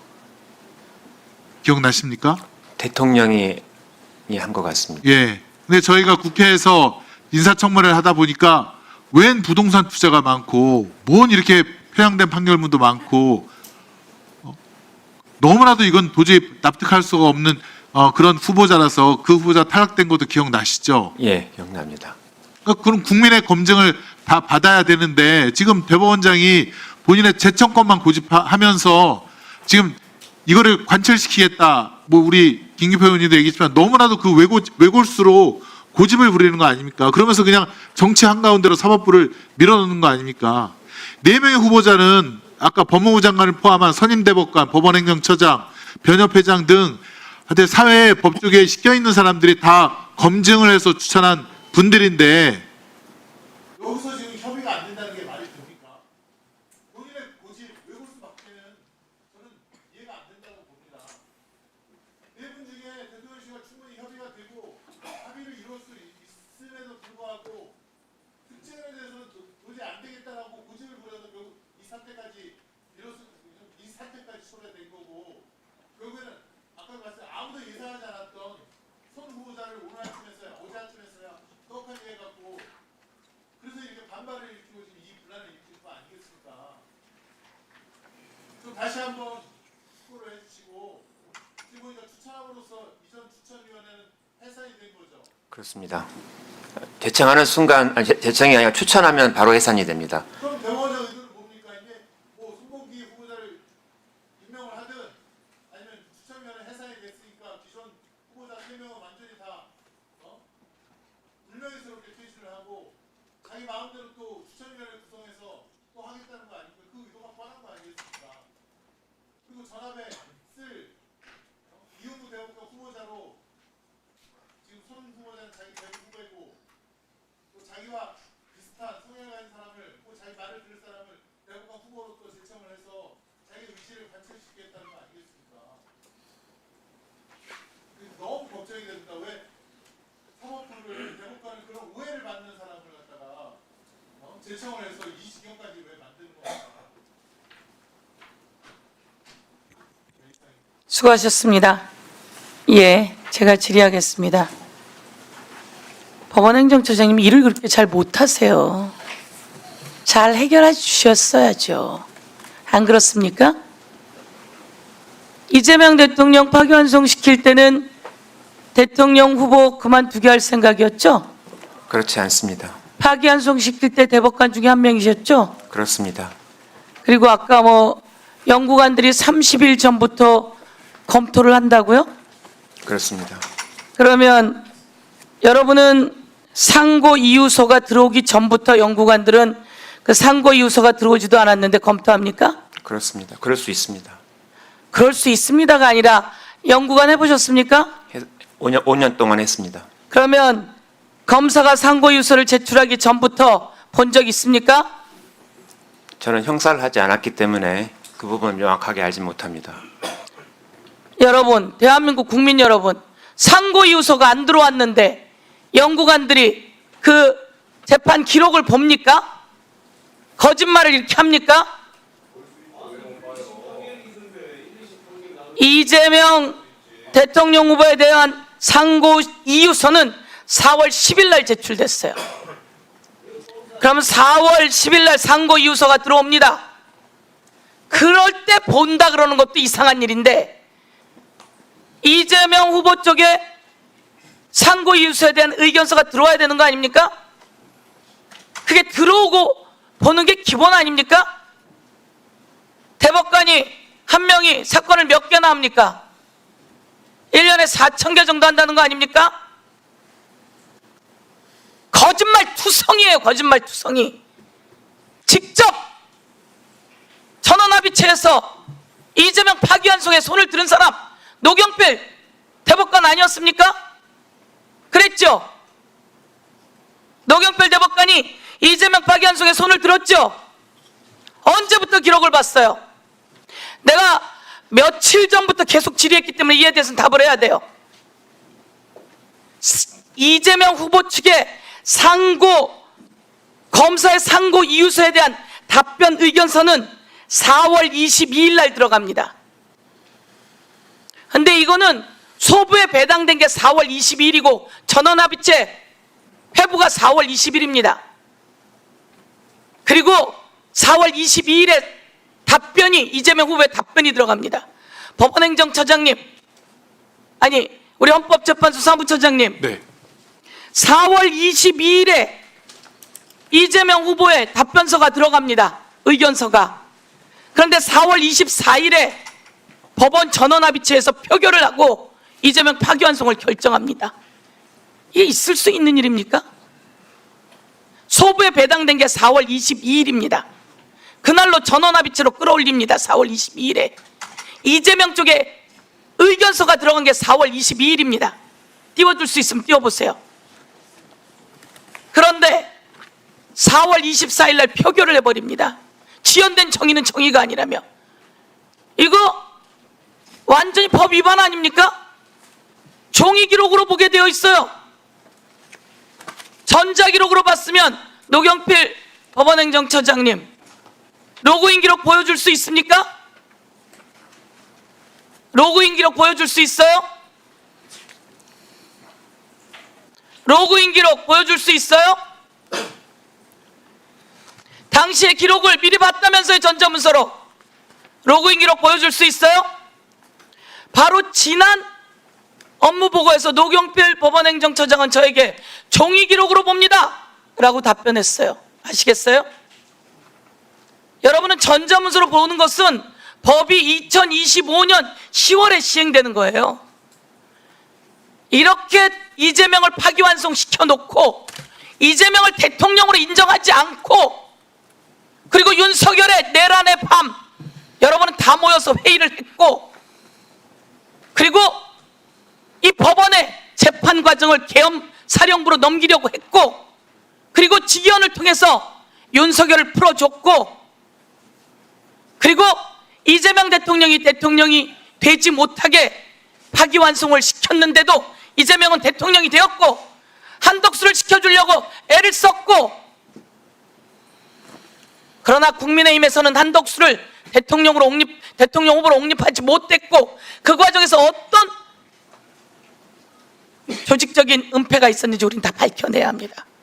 그 과정 속에서 이재명 대통령이 되었는데 여러분은 김건희 무죄 주고 있고 이상민, 한덕수 15년 9년 받았는데 그거 전원합의체로 끌어올려서 또 이재명 때처럼 또 이들을 풀어줄 결심을 하고 있고, 그리고 도저히 이재명이 임명하는 대법관은 인정하지 못하겠다. 이게 조이대 생각 아닙니까? 도저히 이재명 대통령이 임명하는 대법관은 주지 못하겠다. 그리고 제청하지 않고 직무를 유기하고 이제 와서 협의도 안 하고 이름 어제 처음 내놓은 사람을 그전엔 다른 사람으로 이야기를 했겠죠. 여러분은 이재명을 대통령으로 인정하지 않으려고 파기환송시켜 놓고, 그리고 바로 고법에서 파기환송된 다음 날 길 잡으려고 했으나 여론이 그게 안 되니 그것을 포기했고, 한덕수 대통령 후보로 옹립하려고 했는데 그가 안 됐고, 그리고 세상은 바뀌었고, 그리고 그 자리에 그대로 앉아서 내란의 밤에 사법 쿠데타를 일으켜 놓고 윤석열을 풀어주고 사법 쿠데타 두 번째 일으키고 지금 또 사법 쿠데타를 일으키고 있는 거예요. 이재명 파기환송, 이재명을 지키려고요? 아니에요. 세상에 그런 재판 보셨어요, 여러분? 노경필 법원행정처장님, 그런 재판 해본 적 있어요?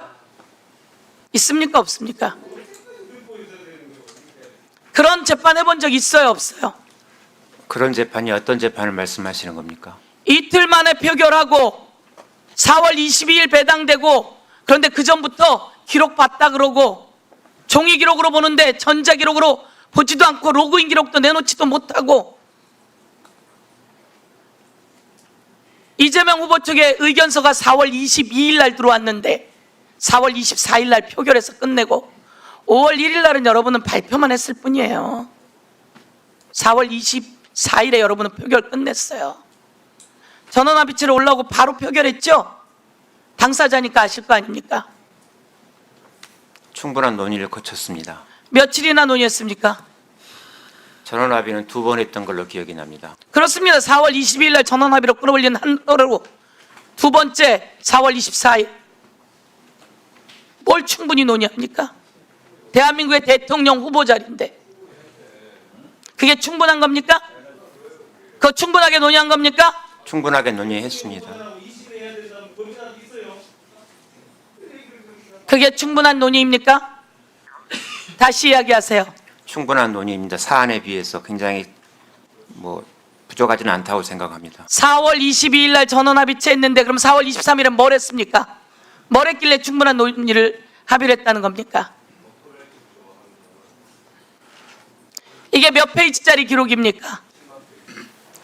7만 페이지라고 들었습니다. 7만 페이지라고 들었습니까? 예. 본인이 그거 담당하는 사람이면 전원합의체에서 충분히 논의하려면 그 내용 알았어야 되는 거 아닙니까? 오늘 이제 다 증언을 통해서 나오는 거예요. 노경필 대법관은 사법 쿠데타의 한가운데 있었음을 오늘 다 이 세상에 드러났습니다. 그리고도 대법관을 계속한다는 게 맞지 않습니다. 저는 사법 쿠데타 한 적 없습니다. 조희대 대법원장과 함께 사법 쿠데타를 한 겁니다. 조희대 대법원장과 함께 사법 쿠데타를 한 겁니다. 대한민국의 대법관이 그래서 되겠습니까? 예? 윤석열은 풀어주는 게 맞습니까?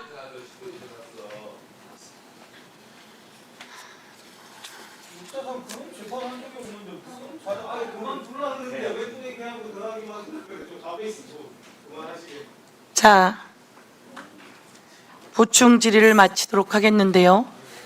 제가 보기에는 가장 양심적이지 못한 것 같아요. 그래서 다시 한번 지적합니다.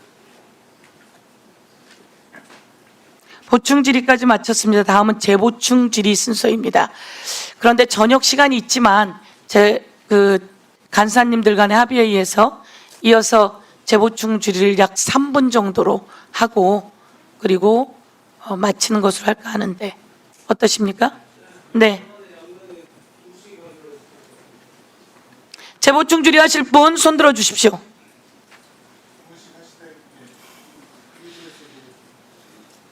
네. 그리고 또 더불어민주당에서는요? 예. 예, 박균택 의원님. 예. 예, 그러면 순서대로 하도록 하겠습니다.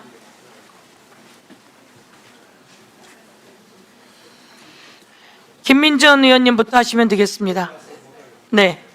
김민전 의원님 질의해 주십시오. 3분입니다. 네, 우리 처장님께 여쭙겠습니다. 사법 쿠데타라는 얘기를 지금 계속 하시는데요.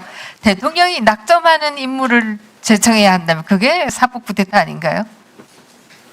외부로 사법부를 향해서 좀 쿠데타하는 거 아닌가요? 네, 대답 안 하실 줄 알았고요. 사실 지금 그 법무부 장관이 조금 다른 질문을 하겠습니다. 이 형사절차법이 통과되고 난 이후에 이제 판사들도 수사를 하셔야 한다 재판하면서 이런 얘기를 했습니다. 보셨는지 안 보셨는지 모르겠는데요. 이런 발언은 상권분리 위반 아닌가요? 법무부 장관이 판사들의 직무를 이렇게 정의해도 되는 건가요? 또 다르게 본다라고 하면 정부 여당이 형사절차법 등을 사고 쳐놓고 사법부에 이거 지금 다 책임지라고 떠미는 거 아닌가요? 왜 정부 여당이 사고 친 걸 사법부가 다 해야 되는가 이런 생각을 하게 되고요. 두 번째로 질문드리고 싶은 것은 판사가 실제로 수사를 할 역량이 됩니까? 환경이 됩니까? 저희에게는 수사권이 없습니다. 수사권이 없을 뿐만 아니라 재판하는 가운데에서 피해자들을 일일이 다 해서 이걸 조사한다는 건 불가능한 거 아닙니까? 지금 현재도 그야말로 한 건당 판결하는데 얼마나 시간이 걸리세요? 며칠이나 걸리세요? 사건에 따라 달라서 평균적으로. 글쎄 정확한 통계를 잘 모르겠습니다. 네, 평균적으로 아마 오늘 너무 오랫동안 힘드셔서 잘 기억 안 나실 텐데요. 200일이 넘는 것으로 300일에 가까운 것으로 알고 있습니다. 예. 그런데 판사가 일일이 재판에서 수사를 한다라고 하면 도대체 얼마나 긴 시간이 필요한가 하는 생각을 하게 되고요. 지금의 재판관의 숫자로 이게 가능한가 이런 생각을 할 수밖에 없다. 이런 얘기를 드리겠습니다. 제가 앞에서 질문을 듣다 보니까 빨리 법관을 임명 안 한 것은 이것은 탄핵 사유이고 직무유기이다 이런 얘기들을 많이 들었는데요. 지금 이재명 정부에서도 임명 안 한 자리가 굉장히 많은 것으로 알고 있습니다. 경찰청장을 비롯해서 주요 자리들에 제가 조사해 놓은 게 있었는데 지금 어디 갔네요. 자리들에 지금 공석들이 많은 것으로 생각이 드는데요. 법원에 그런 잣대를 댄다라고 하면 행정부에도 마찬가지 잣대를 대야 되는 거 아닐까요? 제가 말씀드리기는 네, 그렇습니다. 네. 사실 모든 잣대는 동등해야 되고 동일해야 된다 이런 얘기를 할 수가 있고요. 법원에 대해서만 압박하는 것은 바람직하지 않다 이런 생각을 하게 됩니다. 제가 오늘 하루 종일 들은 것은 처음에는 그야말로 뭔가 법원에서 굉장히 잘못한 것처럼 느꼈는데 나중에 알고 보니까 법원은 계속해서 노력을 했던 것입니다. 이 임명을 위해서 만나달라 협의하고 했던 과정들이 계속해서 있었는데요. 근데 그것을 이렇게 압박한다라고 하는 것은 저는 있을 수가 없는 일이 아닌가 이런 생각을 하게 됩니다. 저는 결국은 사고는 사법 쿠데타라고 말씀하셨는데요. 대한민국 역사상 판사의 양심을 찢는 일이 과연 있었는가? 법외국제라고 하는 것은 헌법에 위반되는 거 아닌가요? 법관은 양심과 법률에 따라서 판단해야 되는 거 아니겠습니까? 근데 이 법외국제로 판사들의 양심을 찢어버린 것이 아닌가 이런 생각을 하게 되고요. 대법원의 숫자를 26명으로 늘리겠다. 이건 거의 베네수엘라급으로 가겠다. 대법원을 찢겠다라고 하는 의미가 아닌가 이런 생각이 들고요. 누가 사법 쿠데타를 하고 있는가? 누가 우리의 사법 제도를 찢고 있는가? 그것은 바로 정부 여당이다. 이런 생각을 하게 됩니다. 아마 거기에 대해서 아무 말씀 안 하시겠지만 그렇게밖에 평가할 수 없는 것이 아닌가 이런 생각을 합니다. 이상입니다. 네, 수고하셨습니다. 다음은 손소리 의원님, 예, 질의해 주십시오. 네. 조희대 대법원장이 벌인 일들에 대해서 국민들께서 똑똑히 지켜보고 있다라는 것을 말씀을 드리고요. 뭐 한 가지 국민의힘 위원님들께서 관례를 꼭 지켜야 하냐, 관례인 게 문제는 아니다, 뭐 이런 식의 이야기를 하시는데, 네, 그러니까요. 그러면 저는 국민의힘 의원님들이 법사위원장을 국회의 관례라고 이야기하면서 국회를 파행시켰던 것에 대해서 반성해야 되는 거 아닙니까? 관례가 문제가 아니라고 한다면요. 네. 어떤 한 의원님께서는, 국민의힘 의원님께서는 국회의 아름다운 관행이 야당의 법사위원장을 주는 것이었다. 그래서 이 관행을 지켜야 하지 않냐라고 엄청나게 주장하셨습니다. 근데 지금 와서는 대법원장과 청와대가 협의하는 관행은 뭐 관행일 뿐이고 의무는 아니다, 이런 식으로 넘어가는 것이 뭐 논리가 좀 맞지 않다, 이런 생각이 좀 들고요. 다른 거 하나 여쭤볼게요. 노경필 처장님, 민생 비송 사건이 늘고 있습니다. 경매, 개인회생 이런 거요. 알고 계십니까? 예, 최근에 많이 들었습니다. 2020년과 비교해 보니까 지금 처리 기간이 늘어나고 있거든요. 그러니까 사건이 늘어나는 것도 있는데 사건을 처리하는 과정이 늘어나고 있습니다. 이게 경매 사건은 3개월이 늘고 개인 회생도 1.2개월이 늘었어요. 이게 개인 회생과 경매 아시겠지만 이 사람들을 정말 피가 마르게 하는 일들이지 않습니까? 서울시 복지재단 내서 조사했을 때 29세 이하의 경우 개인 회생 신청자가 93%가 정서적 고통을 겪는다. 그리고 자살 충동을 경험한다, 이렇게 이야기를 하는데, 그래서 이게 처리 기간이 길어지는 건 좀 대단히 큰 문제인 것 같거든요. 이 처리 기간이 길어지는 게 이유가 무엇입니까? 사건이 많아져서 그런 것 같습니다. 그래서 사건이 아니고 사건의 처리 기간이 길어지고 있는 것이죠. 그러니까 인력이 부족하신 겁니다. 인력이 한정돼 있는데 사건이 늘어나서 그런 현상이 벌어지고 있는 것 같습니다. 인력을 어떻게 확충을 해야 되지 않겠습니까? 예, 저희들 기재부와 계속 얘기를 해서 인력 확충을 노력 중인데 잘 이루어지지 못하고 있습니다. 기획예산처를 적극적으로 설득하고 계십니까? 네, 우리 담당자들이 최선을 다해서 노력하고 있습니다. 이게 이제 기획예산처에서 막힌다 이렇게만 이야기를 하면은 좀 답이 없거든요. 이 처리 기한이 길어지고 사건도 많아지고 분초가 달려 있고 사람들의 그 정서적인 고통과 사실 생사까지 가를 수도 있는 그런 일들도 있는 건데 이 부분에 대해서는 더 적극적으로 나서야 될 것 같습니다. 알겠습니다. 네. 네, 수고하셨습니다. 다음은 더불어민주당의 박균택 의원님, 질의해 주십시오. 예, 국방부 차관님. 네, 국방부 차관입니다.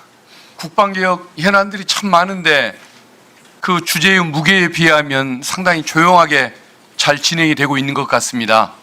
우리 장관님이나 차관님 또 국방부의 참모분들이 능력이 출중해서 이런 것이 가능한 것이 아닐까, 그런 또 기대의 마음을 갖습니다.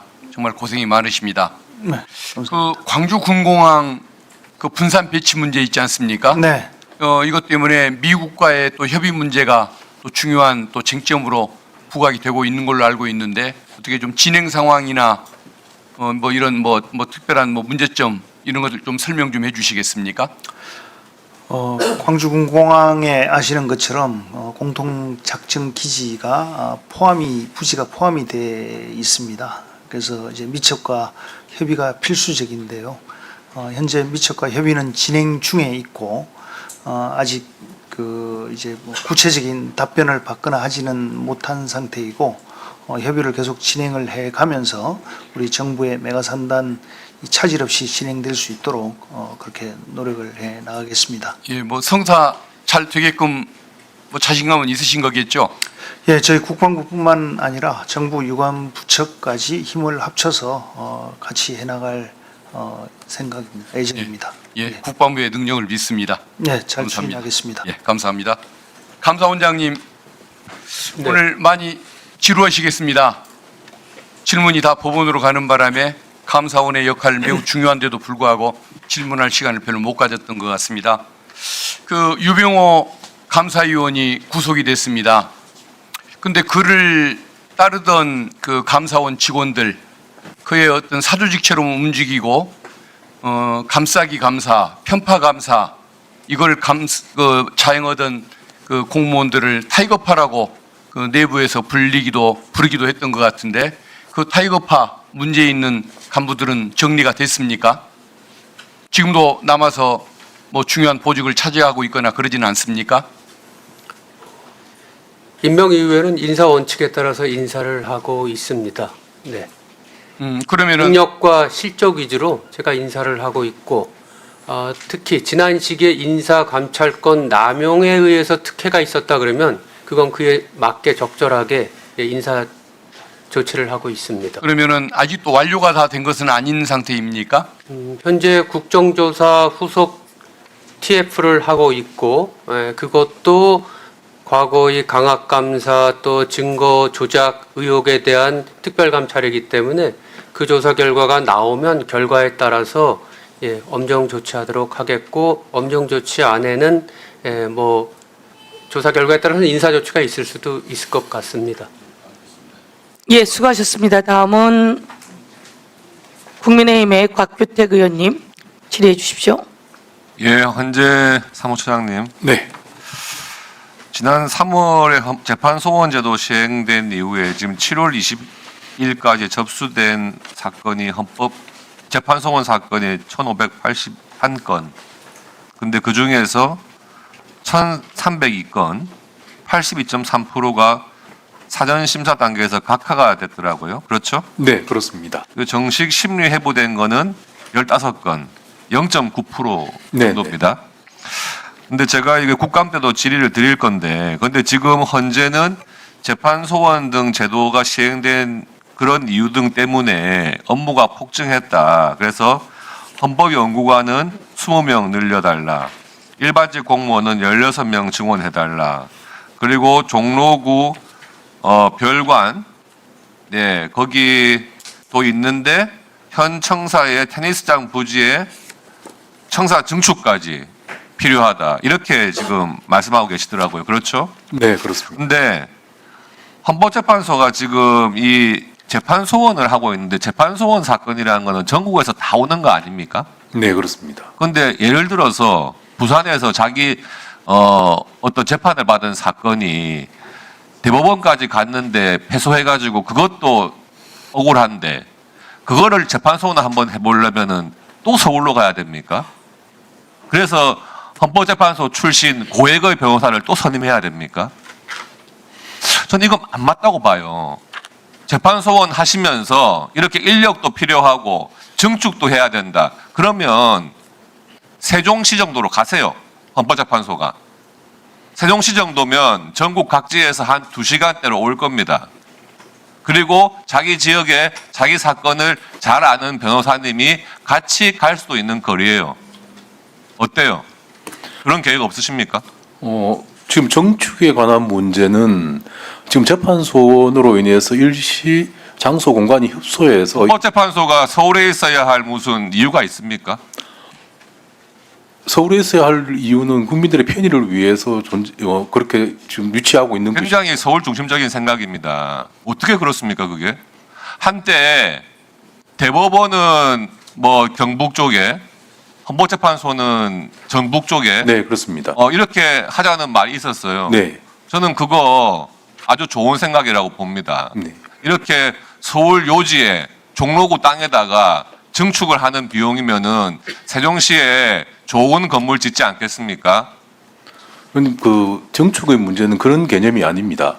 임차를 해 있기 때문에 그 임차료를 제가 그런 말씀을 드리는 이유는 재판소원 하신다면서 그렇게 주장을 해가지고 하셨으면 최소한 0.9% 정식 심리 회부.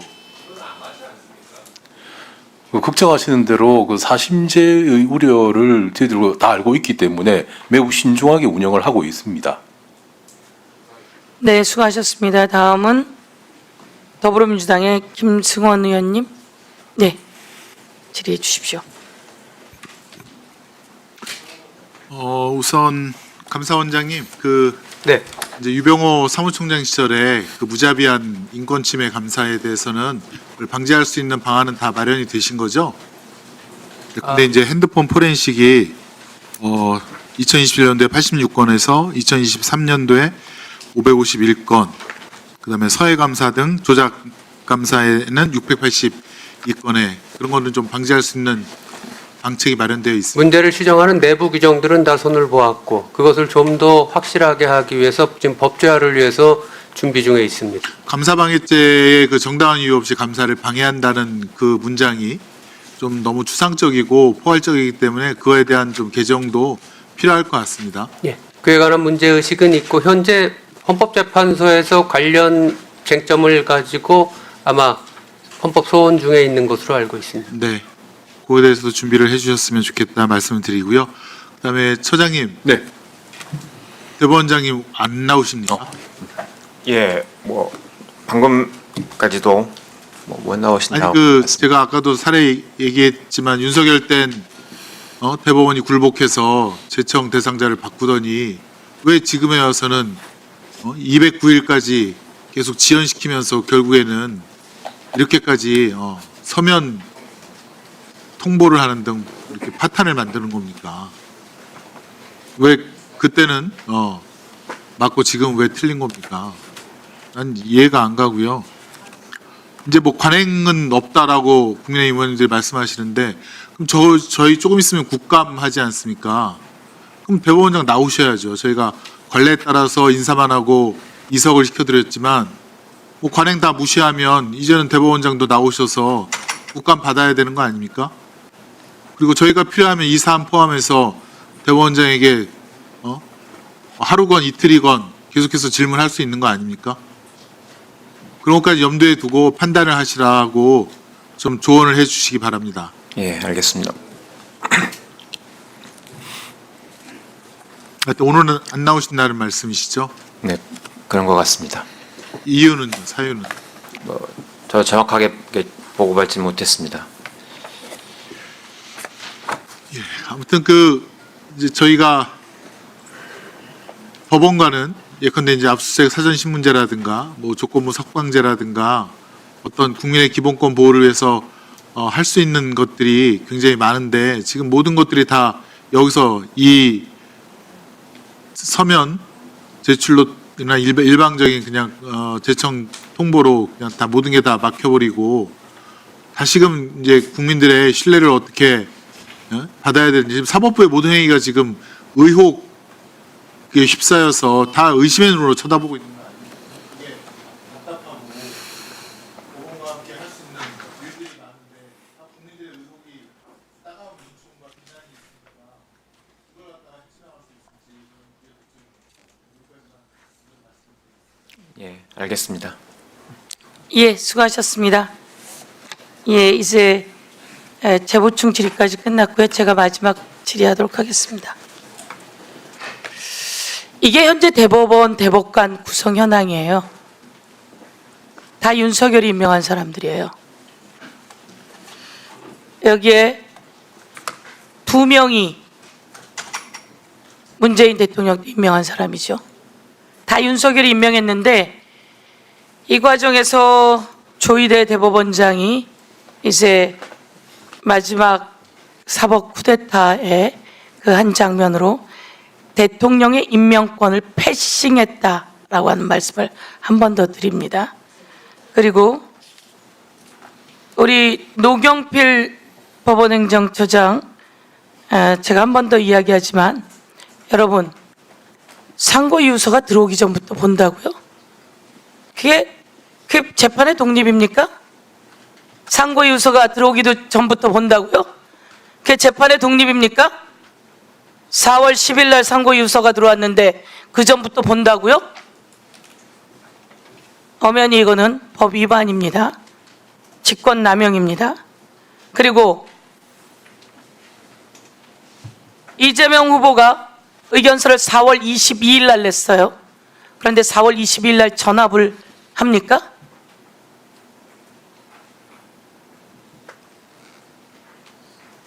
고발당한 사람이 자기 최소한의 권리가 있는 거 아닙니까? 의견서를 내면 그 의견서를 보고하는 거 아닙니까? 의견서를 안 내고 합니까? 대한민국에는 그렇게 다 법관을 함부로 짓밟아도 되는 겁니까? 오늘 말씀 아주 잘하셨어요.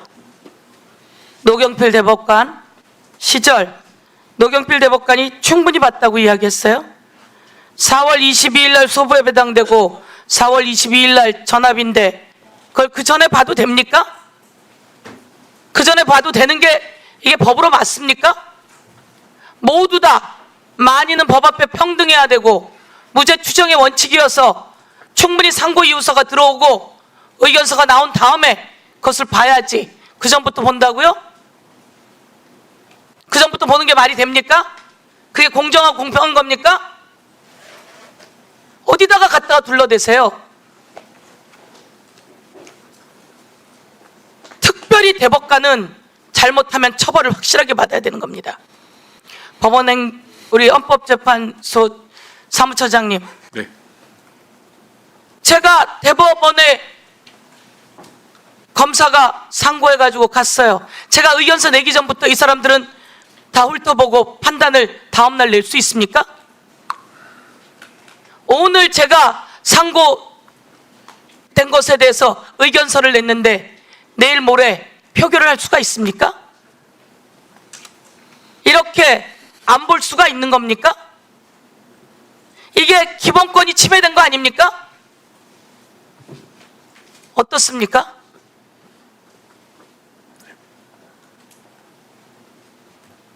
아니, 아까 상고 이유서가 들어오기 전부터 본대요. 보는 게 말이 됩니까? 검사가 상고를 하기도 전부터 기록을 본다는 게 말이 됩니까?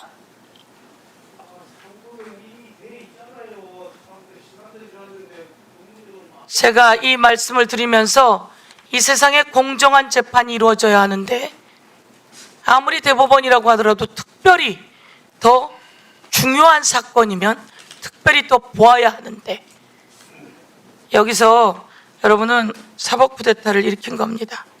그런데 아니라고 우기면 되시겠습니까? 두고 이야기를 해서 국민께 알려나가도록 하겠습니다. 예. 더 이상 질의하실 의원이 안 계시면 결산에 대한 대체 토론과 업무 보고 질의를 마치도록 하겠습니다. 오늘 우리 헌법재판소 사무처장님 그리고 법원 행정처장님 그리고 감사원 원장님 그리고 우리 국방부 차관님 오늘 다른 분들은 말씀할 기회도 많지 않았던 것 같은데 간단히 이 결산과 업무 보고에 대한 말씀을 약 1분 정도 하시고 마치도록 하겠습니다. 우리 헌법재판소 사무처장님부터 해주시죠. 네. 네. 오늘 결산 보고를 드렸고 또 업무 보고도 드렸습니다. 의원님께서 주시는 한마디 한마디의 격려와 지도를 저희 헌법재판소 운영에 적극적으로 반영하도록 하겠습니다. 감사합니다. 네, 감사합니다. 법원행정처장님. 네, 오늘 여러 의원들께서 해주신 말씀 잘 새겨 듣겠습니다. 우리 법원 사법행정에 적극 반영하도록